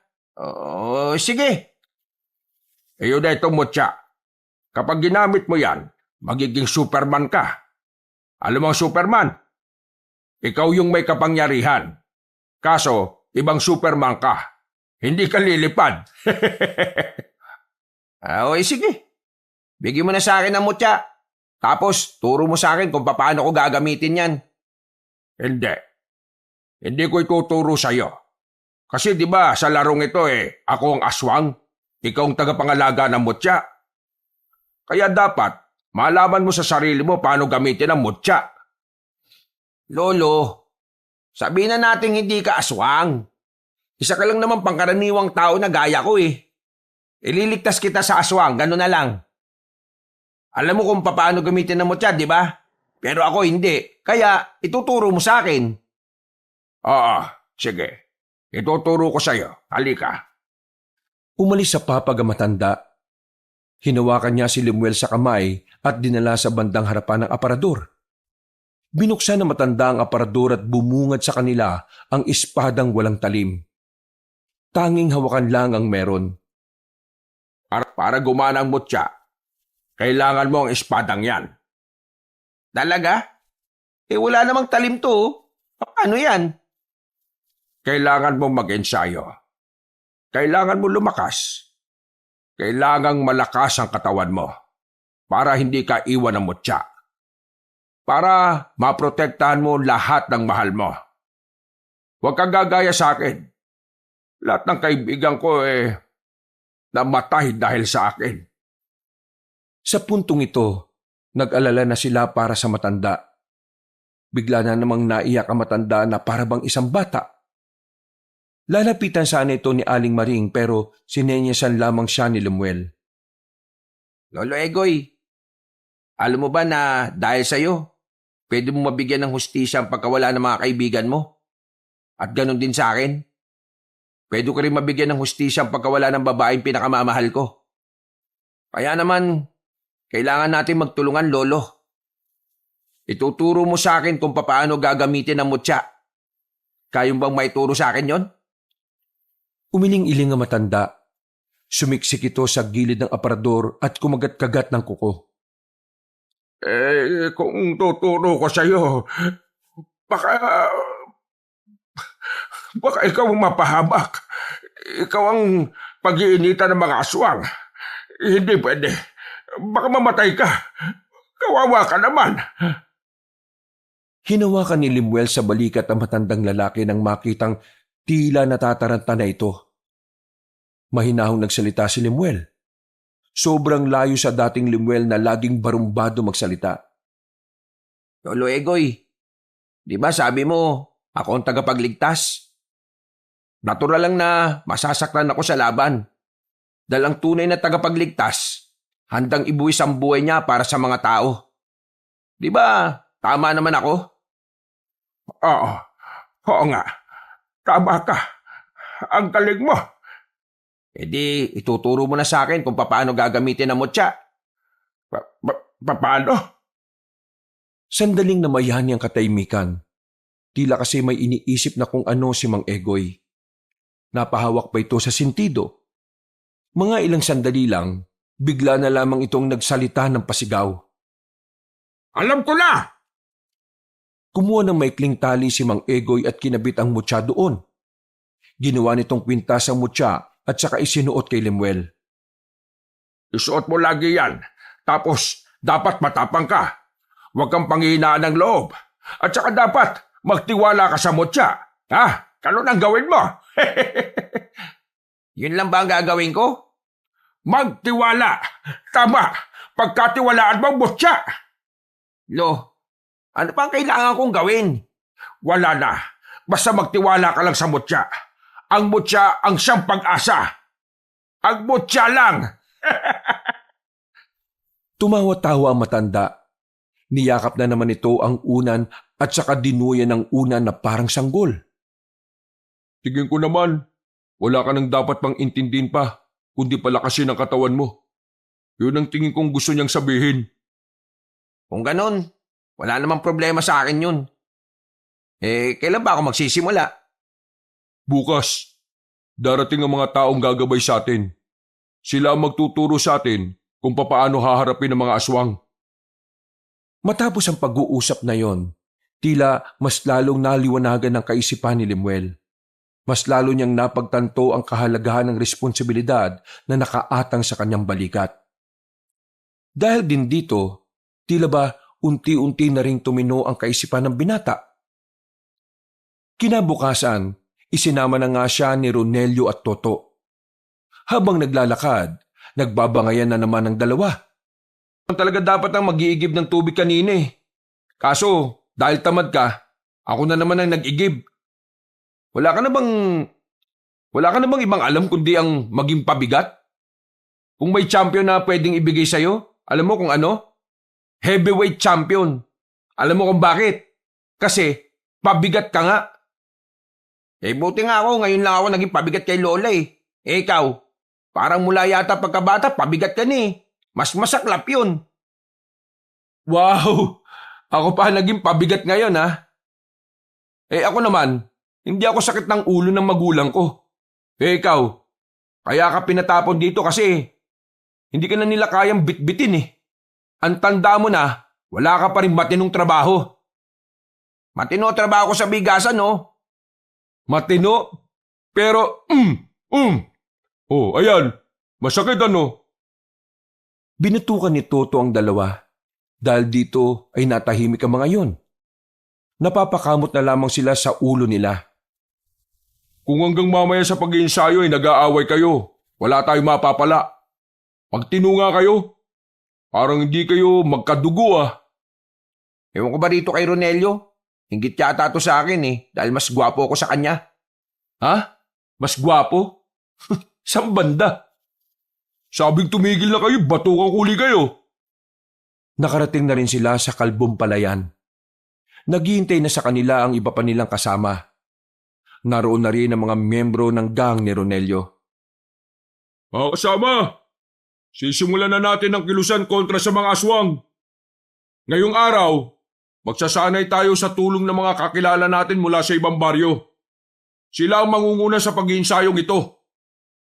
Sumang-ayon naman ang mga kasamahan nila. Kaya ilang minuto lang ay inihanda na rin nila ang pagsasanay. Aminado si Lemuel noong mga sandaling yon na para siyang tanga sa gilid. Kahit kasi anong gawin niyang panonood, hindi niya makuha-kuha ang mga tinuturo sa kanila. Interesado naman siya, pero sadyang mahina ang utak niya pagdating sa pagkakabisado. Konsumido na sa kanya si Toto. Nakakailang oras na kasi sila, pero hanggang sa mga sandaling yon, nasa pinakaumpisa pa lang si Lemuel. Uy, hindi porke may mutya ka. Hindi mo seseryosohin itong pagsasanay natin ha? Bakit? Tingin mo ba sasama ako dito kung hindi ako seryoso? Ba't di ka makasunod? Ano ba problema mo? Hindi ko alam. Kahit na anong gawin kong pag-aaral hindi ko pa rin matandaan kung paano eh. Mapag-iiwanan ka kung ganyan ka. Kahit may mutya ka, kung wala kang alam sa pakikipaglaban, abay mahirapan ka pa rin. At kapag biglang nawala sa iyo mutya, isa ka nalang disenyo sa gilid na naghihintay na lang na kamatayan. Kaya nga mas mainam na dapat malaman mo kahit kaunti. Napakadali lang, Lemuel. Sundan mo lang yung mga tinuturo nila. Tingin ko, hindi talaga ako para sa mga ganito. Ha? Anong tingin mo sa sarili mo, genius? Bakit? Minamalit mo ba ako? Hindi naman sa minamalit kita. Alam mo kung bakit ka nagkakaganyan? Kasi hindi mo talaga alam kung bakit mo ginagawa ang lahat ng ito. Kasi pansarili lang ang rason mo kaya ka nandito. Yun ay para mabigyan ng hustisya si Mariel. Bakit? Hindi ba ganun din naman ang gusto mo? Oo, gusto ko rin mabigyan ng hustisya para sa... Gusto ko rin mabigay ang hustisya para sa kapatid ko. Pero gusto ko rin namang mailigtas sa mga pamilyang nanganganib. Alam ko na kapag nangyari yun, mas matutuwa si Mariel kung nasaan man siya. O sige na, umalis ka na muna rito. Kami na muna mag-iensayo. Umalik ka na lang kapag maliwanag na sa iyo yung mga bagay-bagay. Nagmamadaling naglakad si Lemuel palayo, ni hindi na siya lumingon ulit. Bumalik na lamang siya sa bahay ng kanyang lola. Pero wala roon si Aling Maring. Ang naabutan niya lamang doon ay ang kanyang lolo Egoy. Nakita niyang nasa sala ito. Tulala, may hawak na larawan. Nang pasimple siyang lumapit para silipin, nakita niya ang nasa larawan. Tingin niya, mga kaibigan niyo ni Mang Egoy na napatay ng mga aswang. Nakita niya ring habang tulala ang matanda, may pumapatak ng luha sa mga mata nito. Lolo Egoy, ayos lang ba kayo? Hindi sumagot ang matanda. Nakatingin lang ito sa malayo na parang hindi nararamdaman ang kanyang presensya. Ay nako, bakit ba ako aasang sasagot to? Aalis na sanang lalaking si Lemuel nang biglang magsalita ang kanyang lolo. Nagtaka siya dahil sa unang pagkakataon mula nang tumira siya roon. Ngayon niya lamang narinig na parang matino ang sinasabi nito. Wala man lang akong nagawa para sa kanila. Kung noong mga sandaling yun ay malakas at mahusay na akong antingero, hindi sana naipagtanggol ko sila laban sa mga aswang na yun. Sumali ako sa samahan pero wala rin naman akong silbi. Parapat lang talaga na pawala na lang ako sa mundong ito. Uy, huwag ka magsalita ng ganyan nga. Hindi ko alam kung naririnig o naiintindihan mo itong sinasabi ko Pero kapag nawala ka, malulungkot si Lola Maring, no? Alam mo ba yon? Ikaw ang buhay niya, kaya lumabang ka. Alam kong may taning na ang buhay mo pero sana wag mong ipakitang bumibitaw ka na. Marahang lumingon sa kanya si Mang Egoy. Ngumiti ito sa kanya ng malapad. Sa pagkakataong ito, kinabahan si Lemuel. Hindi niya alam kung bakit. Para kasing may kakaibang pahiwatig ang ngiting yon ng matandang lalaki. Sa huling pagkakataon na po ko, makakausap kita ng maayos at ang lahat ng sasabihin mo tatatak sa puso ko. Teka lang. Patino ka na ba ulit? Lemuel, ikaw na ang bahala sa mutya. Isa puso mo ito. Gagabayan ka niya sa liwanag. Gagabayan ka niya para magampanan mo ng maayos ang iyong tungkulin. Uy, Lolo! Lintik naman, Oh, anong nangyayari? Bigla na lang tumino si Lolo Tapos ayan, parang namamahalam na, nangihina na. Egoy, mahal ko, naririnig mo ba ako? Mahal ko, Maring, ikaw ang pinakamagandang tanawin na matatanaw ko sa huling sandali na tayo'y magkapiling. At kung ang mga matay didilat sa paraiso, ikaw pa rin ang laging laman ng aking puso, Maring. Ang pagmamahal ko sa iyo ay hindi matutumpasan ng kahit na anong kayamanan. Dadaling ko to hanggang sa kaharian ng kalangitan. Mahal ko, kung gusto mo nang magpahinga, hindi na kita pipigilan. Maraming salamat sa maraming taon na nakasama kita. Hindi kita makakalimutan kahit na kailan. Ikaw pa rin ang ititibok ng puso ko hanggang sa huli. Hinaplos ni Aling Maring ang pisngi na matandang lalaki. Ngumiti naman si Mang Egoy. At kalaunan, tuluyan na nga itong pumikit. Naiyak na lamang si Aling Maring. Maging si Lemuel na dating matigas ang puso, na malaya na lamang niyang tumutulo na rin ang kanyang luha. Utik! Naiyak na rin tuloy ako Maluwag namang natanggap ni Aling Maring ang pagkawala ng kanyang asawa. Maging ang mga kamag-anakan nila ay ganun din ang naramdaman. Kinabukasan lang din na iburol na ang matandang si Egoy. At dahil nga sa banta ng mga aswang, 2 araw lang ay inilibing na kagad si Mang Egoy. Ngayon, nakaharap sila sa libingan ng matanda, nakakasimento lang ng lapida. Magkakatabi ang maglolola. Naalala ko noon, ang sabi ni Lolo ninyo, bago siya mawala. Gusto niyang bumalik ang katinuan niya. Sisikapin niyang matandaan ng huling mga sandali niya sa mundong ito na kasama tayo. At yun nga ang ginawa niya. Ngayon pa lang, namimiss ko na si Lolo. Tahimik lang si Limuel noong mga sandaling yon, habang pinagmamasdan niya ang lapida. Dito na nabuhay ang bagong pananaw sa kanyang utak. Ronelio, tingin ko, alam ko na ang pinakadahilan kung bakit ko gustong labanan ng mga aswang. Nagkatinginan si Ronelio at Aling Maring. Pagkatapos ng senaryo sa sementeryo, agad na tinungo ni Limuel at Ronelio si Toto. Oh, bakit sumama ka pa? Walang kasama si Lola sa bahay. Si Lola Maring ang nagsabi sa akin na sumama sa'yo. Bahala ka nga. Tumigil sila sa tapat ng bahay nila Toto. Naalala na naman ni Limuel ang dalagang si Mariel. Sa bakuran kasi na yon ay madalas silang maglaro ng kababata niya. Oh, bakit nandito kayo? Kalilibing lang ni Mang Egoy ah. May sasabihin sa'yo itong pinsang kuntok muli. O ano ba yun? Alam ko na kung bakit ko gustong lumaban sa mga aswang. Ang dahilan, ayaw ko nang may mga taong gaya ni Lolo na umiiyak sa pagkawala ng mga mahal nila sa buhay. Ayaw ko nang may makaramdam ng naramdaman ni Lolo Egoy. Ayaw ko nang mas maraming mapahamak na gaya ng dinanas sa mga biktima ng mga aswang. Kaya ngayon, Toto, isama mo ko ulit. Magsisikap na ako. Gagawin ko ang lahat ng makakaya ko. Hindi na nagpatumpik-tumpik pa ang mga binata. Dali-dali na nilang isinagawa ang pagsasanay kasama si Limuel.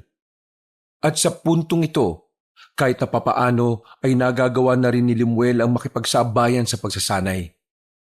Natapos ang araw na iyon na merong natutunan si Limuel. Gumaan ang kanyang pakiramdam. Dahil pakiramdam niya, unti-unti na siyang nagkakaroon ng pakinabang sa lahat. Sama ka ba mamaya? Nasama saan? Kukunin ko lang yung karne na binayaran ni Lola. Medyo marami kasi yun eh. Kaya ko naman pero mas mabilis kung kasama kita. Di sige. Wow, himala ah. Hindi ka yata nagmamatigas ngayon. Pwede naman kasi tayo magkasundo eh. Naisip ko lang. Aba, gumagana na pala ang isip mo ngayon ah. Basta iwasan mo lang yung ganyang mga salita kasi dyan ako napipikon eh. Ah, edi sige. Matapos ang kanilang pagsasanay, ay dumiretso na ang magpinsan sa karnihan. Sa kabilang baryo pa yung kaya medyo malayo-layo ang kanilang nilakad. Habang tinatahak nila ang gilid ng daan, nakasabay nila ang isang babae. Pamilyarang babae kay Limuel. Kung hindi siya nagkakamali, ang babaeng yun ay ang babaeng nakabanggaan niya noong nakaraan. Mga kuya, pwede niyo po ba akong tulungan? Tumigil sila sa paglalakad para kausapin ang dalaga. Dahil hindi talaga trip ni Limuel na kausapin ang dalagang yon, si Ronelio na lamang ang nagsalita. Bakit? May problema ba? Bago lang din kasi ako dito. Tatanong ko lang, saan ba ang daan papunta sa Baryo Magiliw? Taga roon kasi ako eh. Naligaw ako kasi may binayaran lang akong utang dito. Baryo Magiliw ba ka mo? Di sumabay ka na lang sa amin. Doon kami papunta eh. Pwede ba yon? Hindi naman ba nakakaya sa inyo? Lalo na sa kasama mo? Ay nako, wag mo siyang isipin. Ganyan talaga yan. Sumabay na sa kanila ang dalaga. Sa kalagitnaan ng kanilang paglalakad, may nararamdamang kakaiba si Limuel sa kanyang mutya. Tila umiinit ang bato sa kwintas niya. Hindi niya alam kung bakit. Bigla lang yun uminit nang makasama na nila ang babaeng si Linda. Linda nga pala ang pangalan ko. Kayo? Ako si Ronelio. Ito naman ang pinsan ko, si Limuel. Magpinsan pala kayo. Kaya pala magkamukha kayo. Magkamuka? Nako, layo ah. Maraming salamat talaga at tinulungan niyo ako. Hindi ko na kasi talaga alam ang daan pabalik eh. Wala na rin namang dumadaan na sasakyan o tricycle para maghatid sa akin. Pasensya na talaga sa abala. Wala naman yun. Siyempre, gentleman naman kami. Hindi naman namin matitiis na pabayaan ka na lang na naglalakad mag-isa. Biglang tumigil si Lemuel. Nagtaka naman ng dalawa. Tumingin ng diretso si Lemuel sa babae. Hinuwakan niyang dalaga sa kamay. Sandali, anong ginagawa mo, kuya? Uy, Lemuel, nababastos mo na siya. Akala mo ba maloloko mo ang mutya? Uy, pinagsasabi mo. Mas lalong hinigpitan ni Lemuel ang pagkakahawak sa dalaga. Nang makaramdam na ang babae, agad na kumalas ito sa kanya. Hindi kita maintindihan. Ano ba sinasabi niya? Wala naman akong ginagawang masama, ah. Wala pa. Pero mamaya meron na. Lemuel, magsabi ka nga, may galit ka ba rito noon pa? Matagal na ba kayo magkakilala? Sa hindi malamang dahilan, naramdaman ni Lemuel ang kapangyarihan ng mutya. Tiningnan ni Lemuel ang mga kahoy na nakatambak sa gilid. Pinagalaw niya ang mga yon gamit lamang ang kanyang utak. Humambalos ng kusa ang mga kahoy sa dalaga, dahilan para bumalandra ang babae. Lemuel, bakit ka ba nananakit? Aswang ang babaeng yan. Ramdam na ramdam siya ng mutya. Biglang dumugo ang ilong ni Lemuel. Ito ay dahil gumamit siya ng kapangyarihan na hindi niya pa lubusang napagsasanayan. Hindi pa nakontento ang binatang si Lemuel. Pinagalaw naman niya ang nakita niyang bato sa gilid. Kusang pumukol ang bato patungo kay Linda. Pero nakailag na ang dalaga sa pagkakataong yon. Ikaw na pala may hawak na mutya na yan. Sinaswerte yata ako ngayon. Dahil kapag nakuha ko ang mutya na yan, sigurado matutuwa sa akin si Apong. Oo nga, aswang ka nga. Sa likod ka lang. Nararamdaman kong hindi sa pangkaraniwan. Pero dumudugo ang ilong mo eh. Huwag mo akong isipin. Isipin mo ang sarili mo. Sige na, umuwi ka na. Sabihin mo sa mga kasama natin na may aswang dito. Bakit ako uuwi? Hindi naman ako natatakot dyan eh. Basta, sundin mo na lang ako. Walang nagawa si Ronelio. Tumakbo na ito pabalik, habang si Lemuel naman ay hinarap ang babae. Unang kita ko pa lang sa'yo noon. Hindi na maganda loob ko sa presensya mo eh. Tama lang pala na sinungitan kita noon. Hindi kita kilala. Pero ganun pa man, ang mahalaga, nasa iyo ang mutya. Kukunin ko yan sa'yo. Hindi mo ako kilala? Sige, ipapakilala ko sarili ko sa'yo. Ako ang apo ng... Hindi na kailangan. Mamamatay ka na rin naman ngayon. Biglang nagbago ang anyo ng dalaga. Nagpakita ito ng malapad na pakpak. Pumangit na rin ang mukha nito. Bago man ito makalusob sa kanya, pinagalaw ulit ni Lemuel ang mga kahoy. Humambalos ito ng maraming beses sa babaeng aswang. Pero sa mga puntong yon, tila hindi na tinabla ng babae. Kaya naman nakaramdam ng pagkataranta ang binata. Hinugutan niya ang kanyang espada. Bumuntong hininga siya at pilit nilakasan ang loob. Hindi nagagana sa akin ang ginawa mo nung una. Ganun ba? Sige! Sinubukan ni Lemuel na magsagawa ng isang matinding konsentrasyon. Pero hindi pa man siya nakakatapos, umatake na agad ang babaeng aswang. Nahawakan siya nito sa liig. Itinaas siya sa ere. Nang tangkain niyang pumalag, ay hinambalo siya nito sa lapag. Halos hindi makahinga ang binata sa mga sandaling yon. Nadagdagan pa ang kanyang kaba nang makitang nanlilisik ang mga mata ng babaeng aswang. Hindi mo kakayanin ang lakas ng isang aswang na matagal na sa sistema. Ikaw, bagito ka pa lang. Hindi uubra sa akin ang mutya na yan. Kaya kung ako... Ibigay ko ang mutya. Mangarap pa ng tulog. Hindi ko ibibigay sa ito kahit mamuti pa mga mata mo. Bumangon ang binata. Muli niyang ginamit ang kapangyarihan ng mutya. Pero sa puntong ito, pinaangat na niya muli ang mga kahoy. Ang kulit mo talaga. Sinabi na kitang hindi tatalab ang mga yan sa akin. Hayaan lang kitang yan ang isipin mo. Kasi iba ang gagawin ko ngayon. Nang biglang gumalaw ang mga kahoy patungo sa aswang, umabante rin si Lemuel. Gamit ang kapangyarihan ng mutya, nagasa ng mabilis na pag-atake. Nalito si Linda. Hindi nito alam kung ano ang una niyang iilagan. Dahil dito, tinamaan ng babae. Sumirit agad ang dugo nito sa tagiliran. Masyado kang nakapokus sa kaya kong gawin. Nakakalimutan mong isipin kung ano yung mga hindi mo kayang gawin. Kaya naman, hindi mo napagandaan ng taktika na naisip ko. Ang dami mong satsat.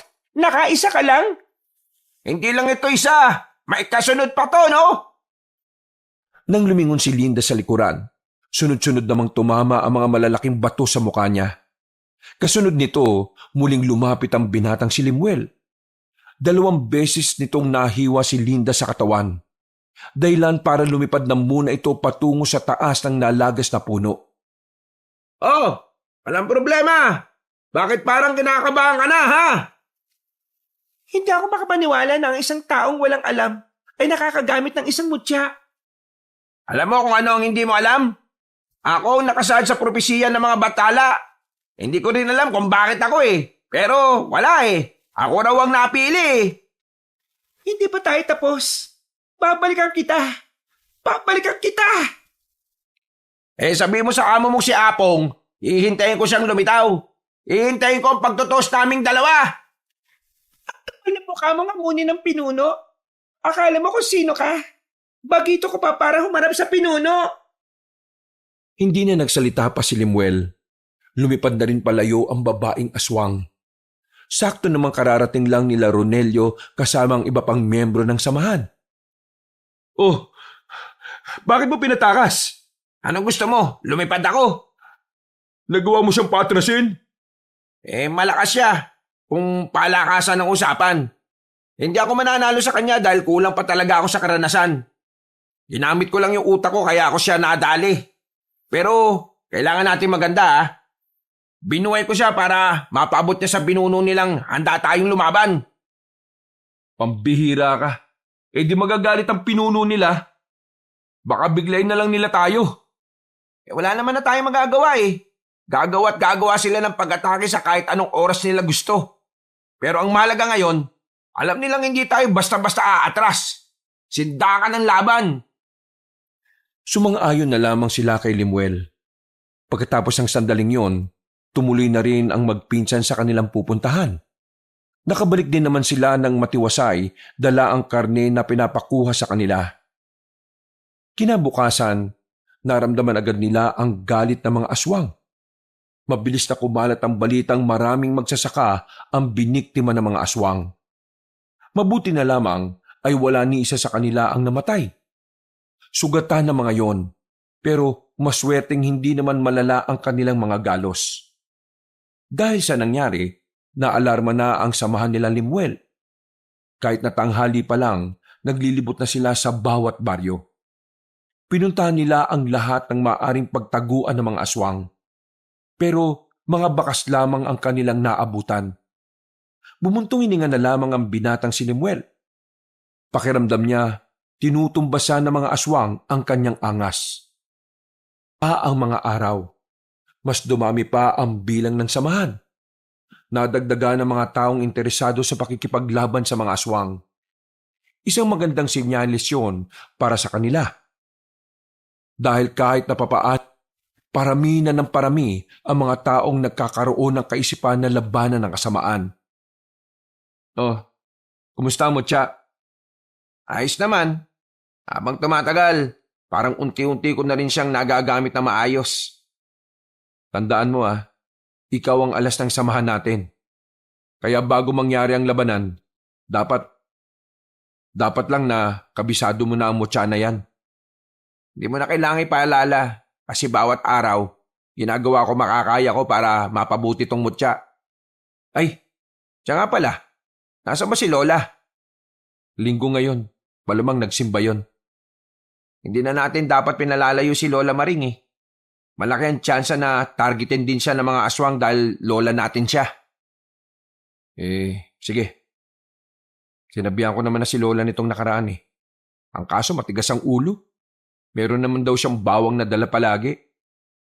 O tara. Tara saan? Sunduin natin si Lola. Kanina pa dapat kasi nakauwi yun. Tapos na yung unang misi. baka naman dumiretso na siya sa pangalawang misa. Sus, sobrang kabanalan naman kapag ganun. Halika na, masama ang kutob ko. Tingnan mo tong tukmol na to. Tamang hinala ka na naman eh. Sabog ka ba? Hindi na nagsalita pa si Limuel. Kinuha na lamang nito ang espada at sinukbit sa kanyang likuran. Nagmamadali itong naglakad patungo sa simbahan. Ilang minuto lang ay nakarating na rin sila roon. Naglalabasan na ang mga tao. Sinisipat nila ng tingin si Aling Maring. Pero hindi nila yon makita.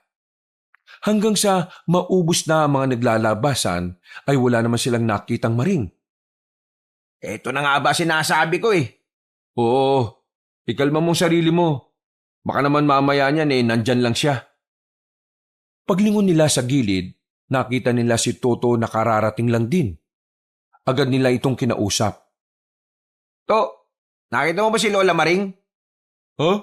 Si Aling Maring? Nakasalubong ko kanina habang naglalakad. May kasama siyang babae.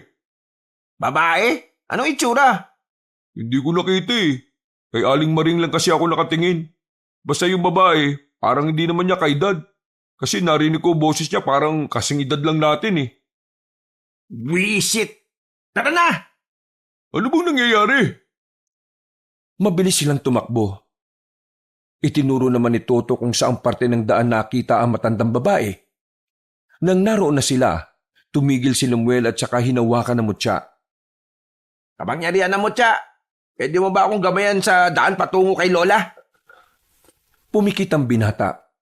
Ilang segundo lang ay muli itong dumilat. Hinawi nito ang mga halamanan sa gilid. Pumasok sila sa kagubatan. Nakasunod lang sa kanya ang dalawang binata. Ilang sandali lang, nakita na lang nilang nakagapos sa malaking puno ang matandang si Maring. Sa likod ng puno, lumabas mula roon ang dalagang si Linda. Nakangiti at bakas sa mukha nito nakampante ito sa mga sandaling ito. Buti naman nakatunog ka kagad. Akala ko aabot ka pa ng 6:00 eh. Wala na sana itong pinakamamahal niyong lola. Gawain ng mga mahihina na puntirihin ng mga wala kalaban-laban talaga eh, no? Man pong gawain ng mahihina, ang mahalaga ngayon, nasa bingit na kamatayan ng matandang ito. At kung hindi ka susunod sa gusto ko, mawawala sa mundo ang lola mo. Ano kailangan mong babae ka, ha? Tinatanong pa ba yan? Malamang, kailangan kong mutya na gamit mo. Ano bang meron sa mutya na ito? At bakit patay na patay kang kunin ito? Hindi mo pala talaga alam ang mutyang yan ay dating pagmamayari ng mga aswang? Nakakatawa ka. Gumagamit ka ng mutya na hindi mo kilala. Pakulam mo si Lola Maring at ibibigay ko sa iyo mutya na to. Hindi ako pinanganak kahapon, no? Lumang tugtugi na yung ganyang estilo. Ako masusunod ngayon dahil may hawak akong buhay. Ibigay mo sa akin ang mutya saka ako pakakawalan ng matandang ito. Huwag kang makinig sa kanya, Apo. Nililing lang ka lang niya.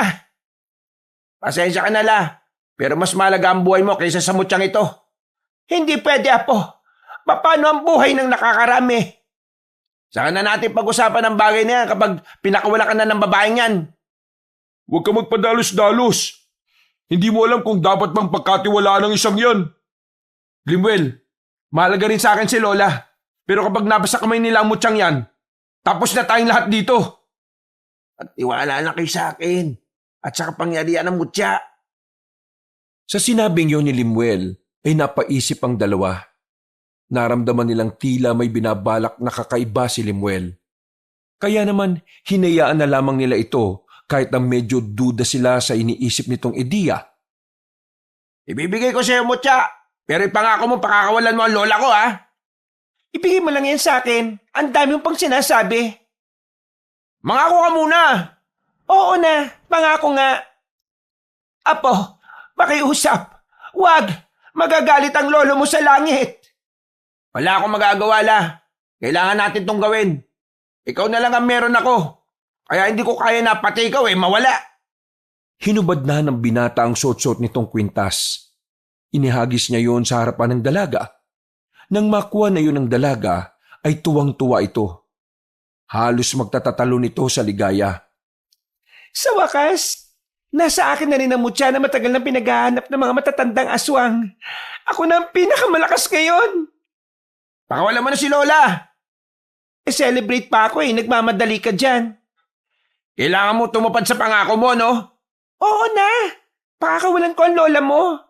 Dahil mamamatay din naman kayo ngayon kasi nasa akin na ang mutya. Tinanggal ng babae ang pagkakatali ni Aling Maring. Agad din namang tumakbo ang matanda palapit sa kanila. Napayakap pa ito sa binata habang nababahira ng pag-aalala ang muka.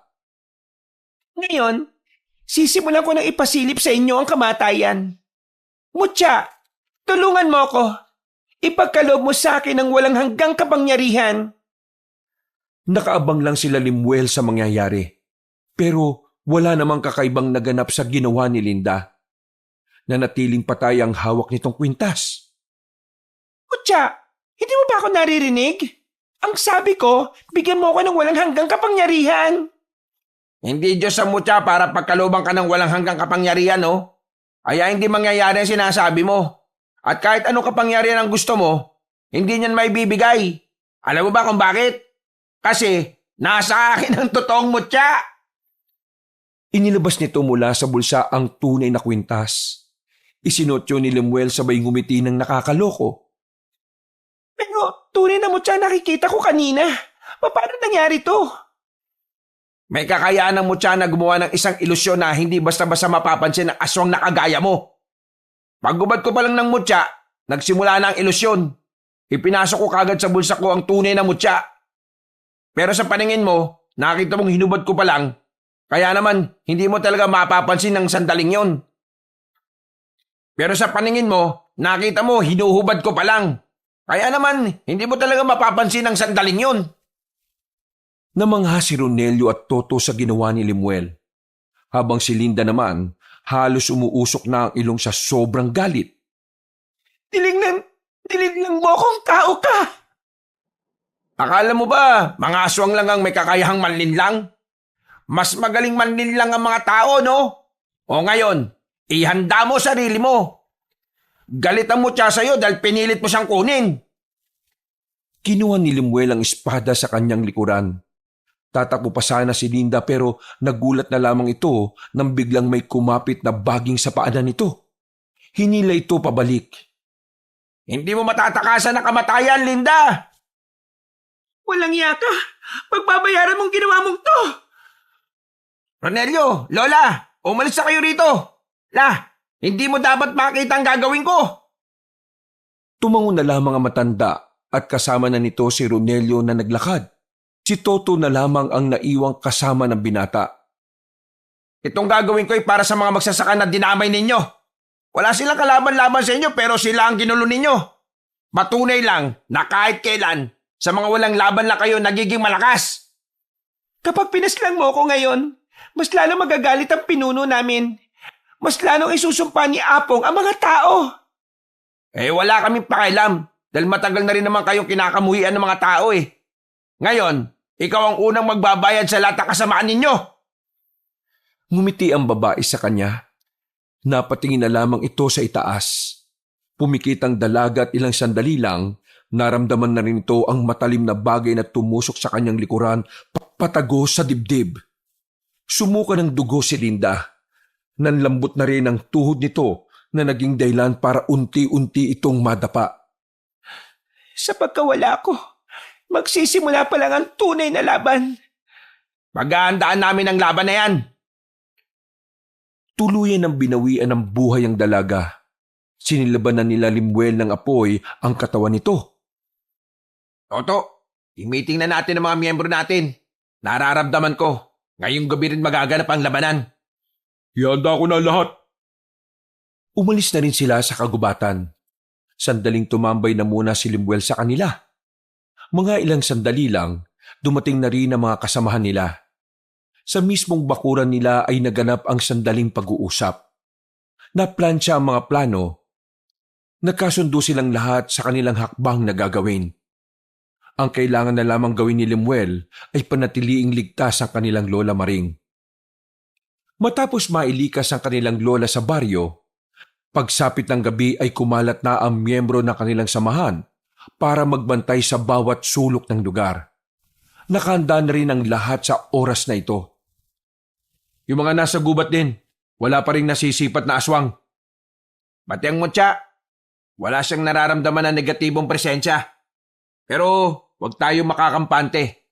Sa ginawa ko kay Linda, siguradong mas magiging tuso ang mga aswang. Lalo ng pinunong aswang na nagngangalang Apong. Rumonda na ang tatlo sa kanilang baryo. Tumungtong na rin si Lemuel sa bubungan para mas madali siya makapagmasid. Habang naroon siya, sa hindi maipaliwanag na dahilan, bigla na lamang nagtindigan ang kanyang mga balahibo. Hindi niya sigurado kung ano ang nararamdaman niya.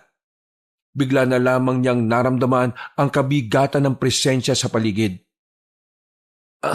Anong nangyayari sa akin? Mas lalong nabahala ang binata na makarinig na siya ng tinig ng isang matandang lalaki. Pero hindi naman niya alam kung saan nanggagaling ang boses na yon. Para bang nasa loob ng utak niya. Ha? Nasaan ka? Lumabas ka!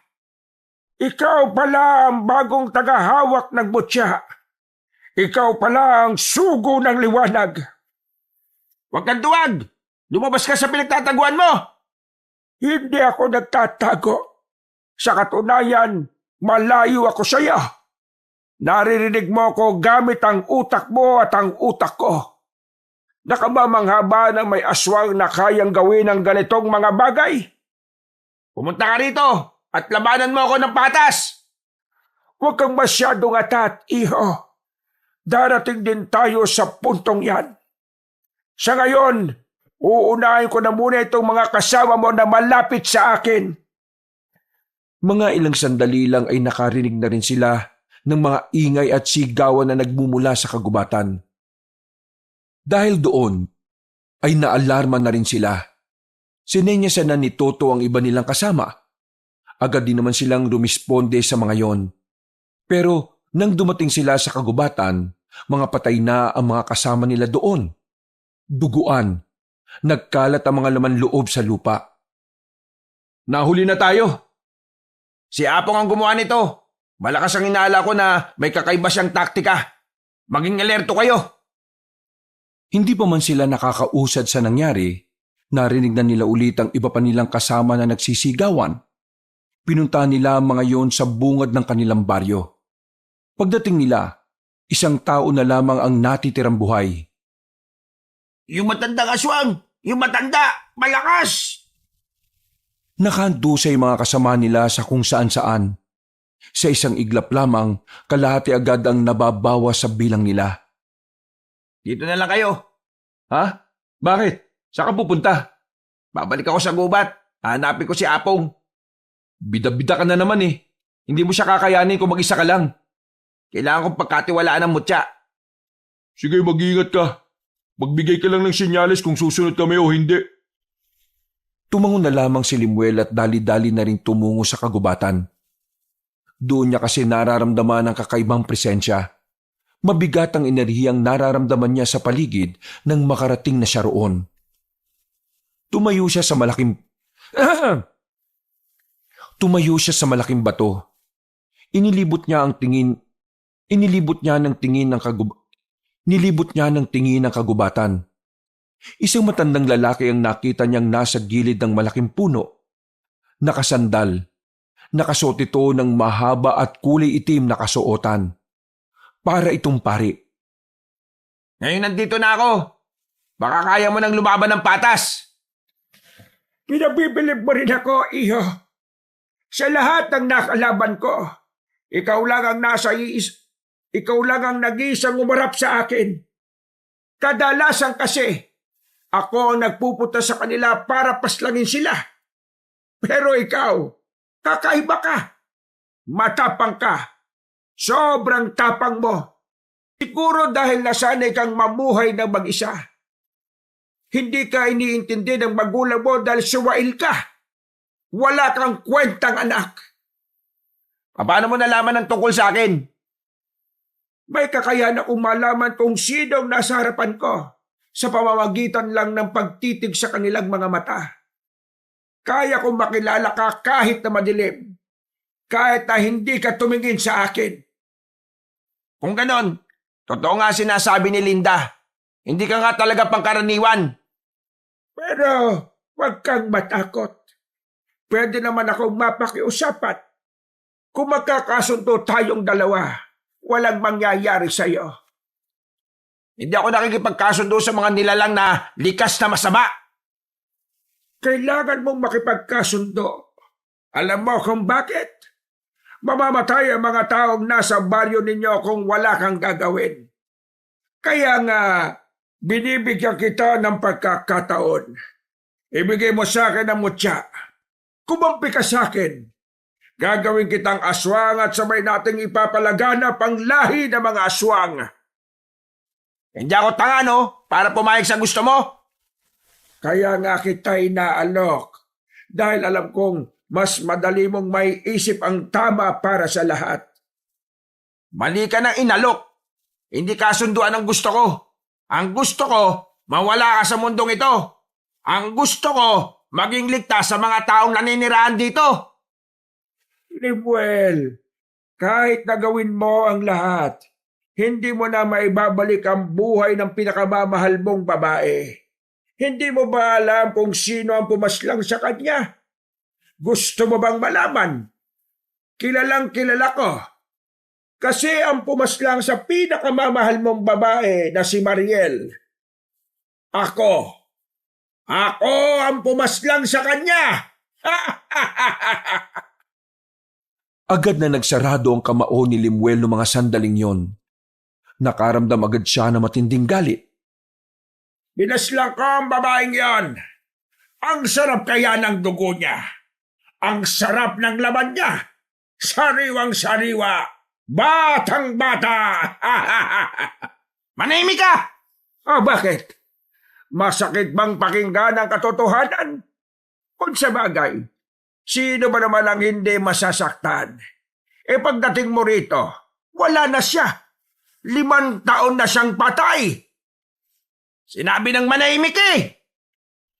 Hinugot na ni Limuel ang kanyang espada. Naramdaman niya ang kakaibang enerhiya na nagmumula sa mutya. Wala siyang kamalay-malay na ang puting bato ay unti-unti nang nagiging kulay itim. Ganyan nga! Magalit ka lang nang sa ganon ay tuluyan ka ng lamunin ng mutyang yan! Mabilis na pinagalaw ni Limuel ang mga baging. Gumapang yon patungo sa kinaroroonan ng matandang aswang. Kumapit ang mga yon sa katawan ni Apong. Pumulupot ng mahigpit. Pagbabayaran mo ang ginawa mo kay Mariel! Hindi na siya mabubuhay pa ulit! Hindi na! Nagulat si Limuel nang makita niyang lumitaw naman sa gilid si Apong. Isang ilusyon lang din pala ang inatake niya. Akala mo ba ang mutyang yan lang ang may kakayahan na gumawa ng isang epektibong ilusyon? Ha! Nagkakamali ka, iho! Wala akong pakialam kung ano man ang kaya mong gawin. Papaslangin kita ngayong gabi! Muling umatake si Limuel kay Apong. Tinaga niya yun ng espada pero nang matauhan siya, nakita niyang katawan lang pala ng puno ang tinamaan niya. Galit na galit si Limuel. Hinanap niya ulit si Apong. Nakita niyang nakaupo yun sa sanga. Sa parting ito pa lang, alam na ni Limuel na kakaibang aswang si Apong. Hindi ito gaya ng ibang aswang na kayang-kaya niyang paslangin. Malayong malayo rin ito kay Linda. Bagay na nagbibigay ng kaunting pangamba sa kalooban ng binata. Hindi mo ako mapapaslang kung hindi mo alam kung paano gamitin ng maayos ang mutya. Maghihirap ka lang. Hindi ikaw ang tunay na may-ari niyan. Hindi tao, kundi mga aswang. Mga aswang ang tunay na tagapangalaga ng mutya na yan. Kaya habang hindi pa nauubos ang pasensya ko, ibigay mo na sa akin ang mutya na yan, iho! Mas lalong napipiko ng binata. Gustong-gusto niyang tapusin ang buhay ni Apong. Pero hindi naman niya alam kung papaano. Masyado nang nangingibabaw ang galit sa kanyang kalooban kaya hindi siya makapag-concentrate. Kailangan niyang magising at matauhan. Dahil kung hindi, mawawala siya sa sarili na maaring maging dahilan ng kanyang kamatayan. Iho! Ang mundong ito ay malupit sa mga kagaya mong mangmang sa... Ang mundong ito ay malupit sa mga kagaya mong mangmang sa tunay na nangyayari sa lipunan. Kung hindi ka sasama sa mga mas nakakaalam, maaari kang mamatay. Kaya naman, huwag ka nang magdalawang isip. Sumama ka sa akin. Ibigay mo na ang mutya at magkakaroon ka ng walang hanggang buhay. Hindi ako sasama sa isang nilalang na pumaslang sa pinakamamahal kong babae. Muling umatake si Lemuel. Nagawa niya makatalo ng mataas para lapitan si Apong. Tinamaan niya ang matanda sa braso. Sa puntong ito, sigurado na siyang hindi yun isang ilusyon. Ang kaso nga lang, tila hindi naman tinabla ng matandang lalaki. Pagbaba nilang dalawa, nahawakan ni Apong ang espada niya at inagaw. Tinapon lang yun sa gilid. Inho, magdesisyon ka na habang meron pa akong pasensya. Kung gusto mo makuha mo siya, edi kunin mo sa akin kung kaya mo. Naglabas na ng mahabang kuko ang matandang si Apong. Sinubukan nitong itarak ang kukong yon sa dibdib ng binata. Pero walang nangyari. Hindi umabot sa kahit balat man lang ni Lemuel ang talim. Nagtataka si Apong. Kahit si Lemuel ay hindi rin maintindihan kung anong nangyayari. Yung pala, kusang pinoprotektahan ng mutya ang katawan ni Lemuel. Kung ganon, protektado ka na rin ng mutya. Ha! Wala akong magagawa kundi ang gawin ang isang plano. Alam mo ba kung anong sinasabi ko, ha? Tumawa na muna ng malakas si Apong. Nagahari ang halakak nito sa kagubatan. Kaboses nito ang demonyong tumatawa sa impyerno. Papaslangin ko ang lalaba. Di ba malapit na ang kaarawan mo? Ireregalo ko sa iyo ang ulo niya. Sa puntong ito, tila sasabog na ang kalooban ni Lemuel sa galit. Ang kanyang utak naman ay natutuliro. Sobrang nag-aalala at hindi na alam ang gagawin. Papatayin kita! Ganyan nga! Mawala ka nga sa wisyo! Sunod-sunod na pag-atake ang ginawa ni Lemuel. Hindi na niya ginagamitan ng utak ang bawat galaw niya. Parang kusa na lang siyang pinakikilos ng emosyon niya. Mga ilang sandali lang, tuluyan na nga naging kulay itim ang bato sa kwintas. May kung anong itim na marka na rin ang gumagapang mula sa balat niya paakyat sa kanyang leeg. Heto na! Magiging isa ka na rin sa amin! Magiging aswang ka na rin dahil nagpatalo ka sa galit! Malapit na sa mukha ni Lemuel ang itim na marka nang biglang dumating si Ronelio at Toto. Pagtutok nila ng ilaw kay Lemuel, nakita nilang tila nagbabago na ito ng anyo. Mabuti na lang talaga ay mabilis na intindihan ng dalawa ang nangyayari. Agad silang lumapit at kinuha agad ni Ronelio ang maliit na kutsilyo at sinugatan ng pinsan sa braso. Dahil sa ginawa nila ay unti-unting nawala ang marka. Bumalik ang dating kulay ng mga mata ni Lemuel. Nakabalik na rin ito sa katinuan. Mga epal! Hindi kayo dumating! Kung hindi kayo dumating, isa na rin sana siyang aswang! Hindi ka magtatagumpay sa gusto mo mangyari. Hindi siya magiging aswang. At kahit na mutya ito mula sa kadiliman, naniniwala kaming magagamit niya ito para sa kabutihan. Pakialamero! Ayaw ko sa lahat ay ang mga nakikialam. Humanda kayong dalawa sa akin. Kayo na ang uunahin ko! Lumundag palapit sa kanila ang matandang lalaki. Iba na rin ang anyo nito. Mukha na itong halimaw. Nagtindigan ng balahibo ng dalawa. Munti ka na silang madaling ni Apong. Buti na lang ay nakarecover na ang binatang si Lemuel. Bigla nitong hinarap si Apong. Pero dahil alam niyang gagamit na naman ng ilusyon si Apong, ginamitan na rin niya ito ng ilusyon. Ang mga baging kasing gumagalaw ay isa ring ilusyon na nilikha ng mutya. Walang kaalam-alam si Apong doon. Kaya naman, nang tugunan din ni Apong ng ilusyon ng mga baging, nalaman agad ni Lemuel kung saan lumipat ang pwesto si Apong. Hindi siya nagsayang ng oras. Agad siyang nagtungo roon. Nang malapitan na niya si Apong, nagulat ito sa kanya. Ilusyon laban sa ilusyon. Katotohanan laban sa katotohanan. May kung anong kumislap sa dulo ng talim. Sinubukan niyang patamaan si Apong. Nahagip niya yun sa muka. Talagang ayaw mong sumama sa akin? Sige, ubusin ko na lang ang pasensya ko. Kung may ilalabas ka pang anyo, ilabas mo na. Kasi ako, hindi ako magdadalawang isip na paslangin ka ngayong gabi. Binato ni Limuel ang kanyang espada sa ere. Nang mapatingin doon si Apong, mabilis lumapit si Limuel sa matandang aswang at saka sinuntok yun sa tagiliran. Habang magulong atensyon ni Apong, pinukul naman niya ang espada patungo rito. Nakailag ng kaunti si Apong, kaya sa balikat lamang yun tumama. Maraming salamat sa pinsan ko at sa bayaw ko. Kasi ngayon, mas naintindihan ko ng dapat mas manatili sa kalooban ko ang kabutihan. Ngayon, wala na akong gamit na nararamdaman. Ang tanging nasa isip ko ngayon ay kung paano ililigtas ang mga tao laban sa iyo. Gamit ang kanyang palad, hinagod ni Limuel ang kahabaan ng espada. Naramdaman niya roon ang nananalaytay na kapangyarihan mula sa mutya, na siya namang dumadaloy din sa buo niyang katawan. Alam mo sa akin, isang mangmang. Alam ko ang kapasidad ng mutyang yan. Kaya hindi mo yan magagamit laban sa akin. Inutil! Sumigaw ng malakas si Apong.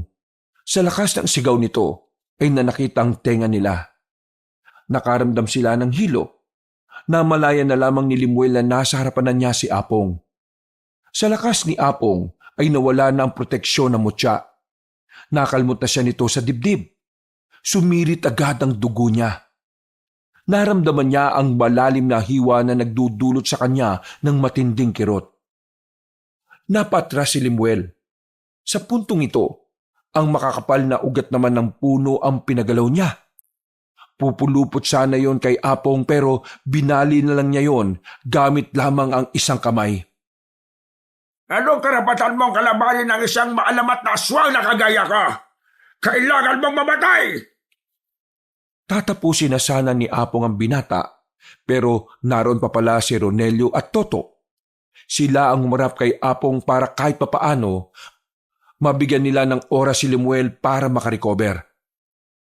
Maipis kayo! Umalis nga kayo sa daraanan ko! Wala kayong bilang sa paningin ko! Para mga papel lang na binalibag ang dalawa. Sinubukan pa ulit ni Ronelio at Toto na bumangon pero hinagis lang sila ulit. Ikaw Limuel ang gusto kong mawala sa mundong ito! Ikaw ang sugo! Ikaw ang nasa propesiya!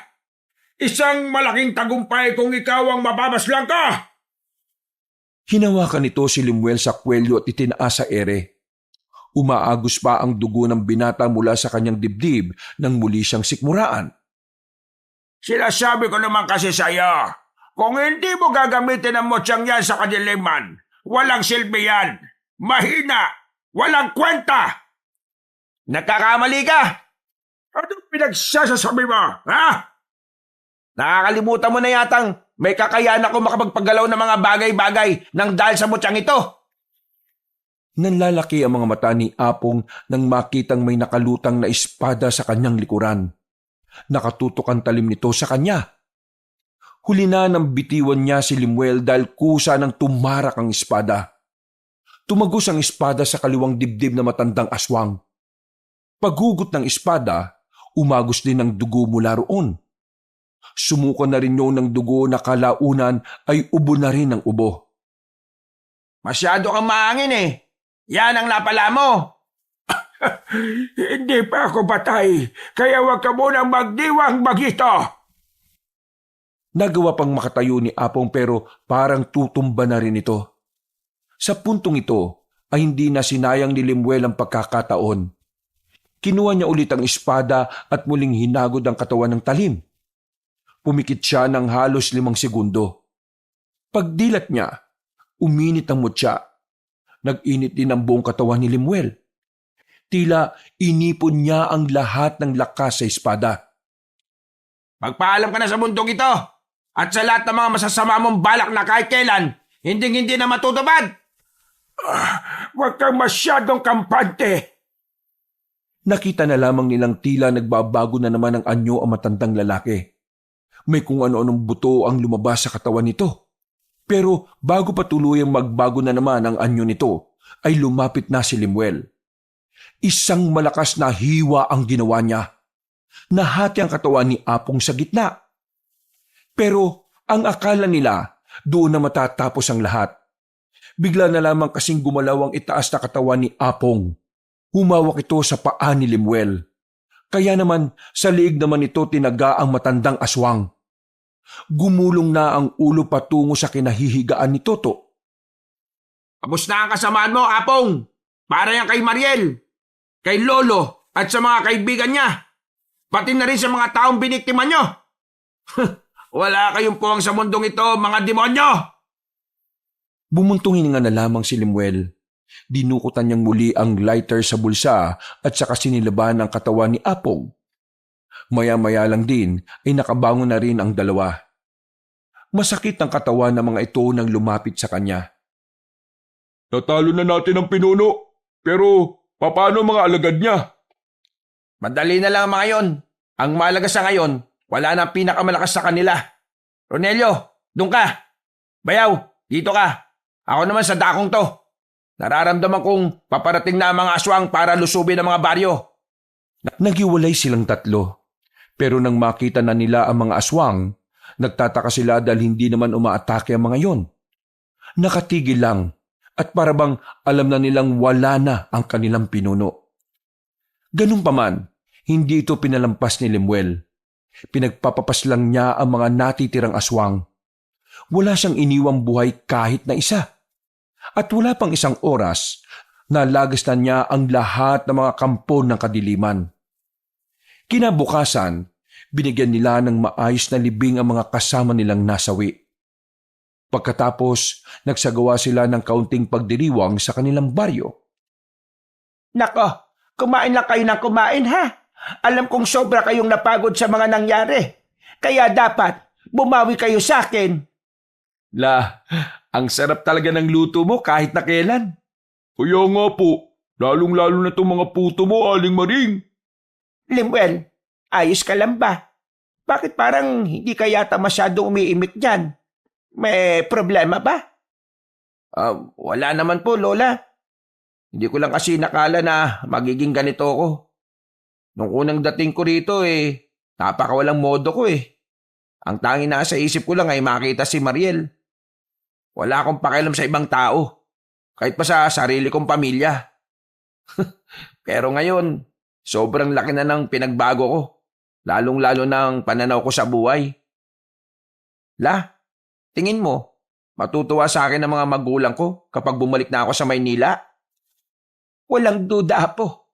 Magiging masaya sila kapag nalaman nila ang lahat ng nagawa mo para sa baryong ito. Apo, proud na proud kami sa iyo. Ito na ang sign para mamuhay ka sa matinong bersyon ng ikaw. Ay, siya nga pala. Pasensya na sa mga nangyari noon Lalo na dun sa pagsuntok ko sa mukha mo at pagputok ng labi mo. Ikaw naman kasi. Ano ka ba? Wala yun. Kasalanan ko rin naman Maraming salamat din, Lemuel. Dahil sa'yo, nabigyan na rin ng hustisya ang pagkawala ng kapatid ko. Wag ako pasalamatan nyo, kundi ang mutyang ito at si Lolo Egoy. Dahil kung di dahil sa kanila, walang Lemuel na magliligtas sa lahat. Napangiti na lamang sila habang nasa harapan ng hapagkainan. Masaya lang silang nagkukwentuhan. Kahit na nawala na ang kapangyarihan ng mutya matapos ang labanan, masaya pa rin si Lemuel dahil naiparamdam na niyang muli ang kapayapaan na inaasam ng lahat.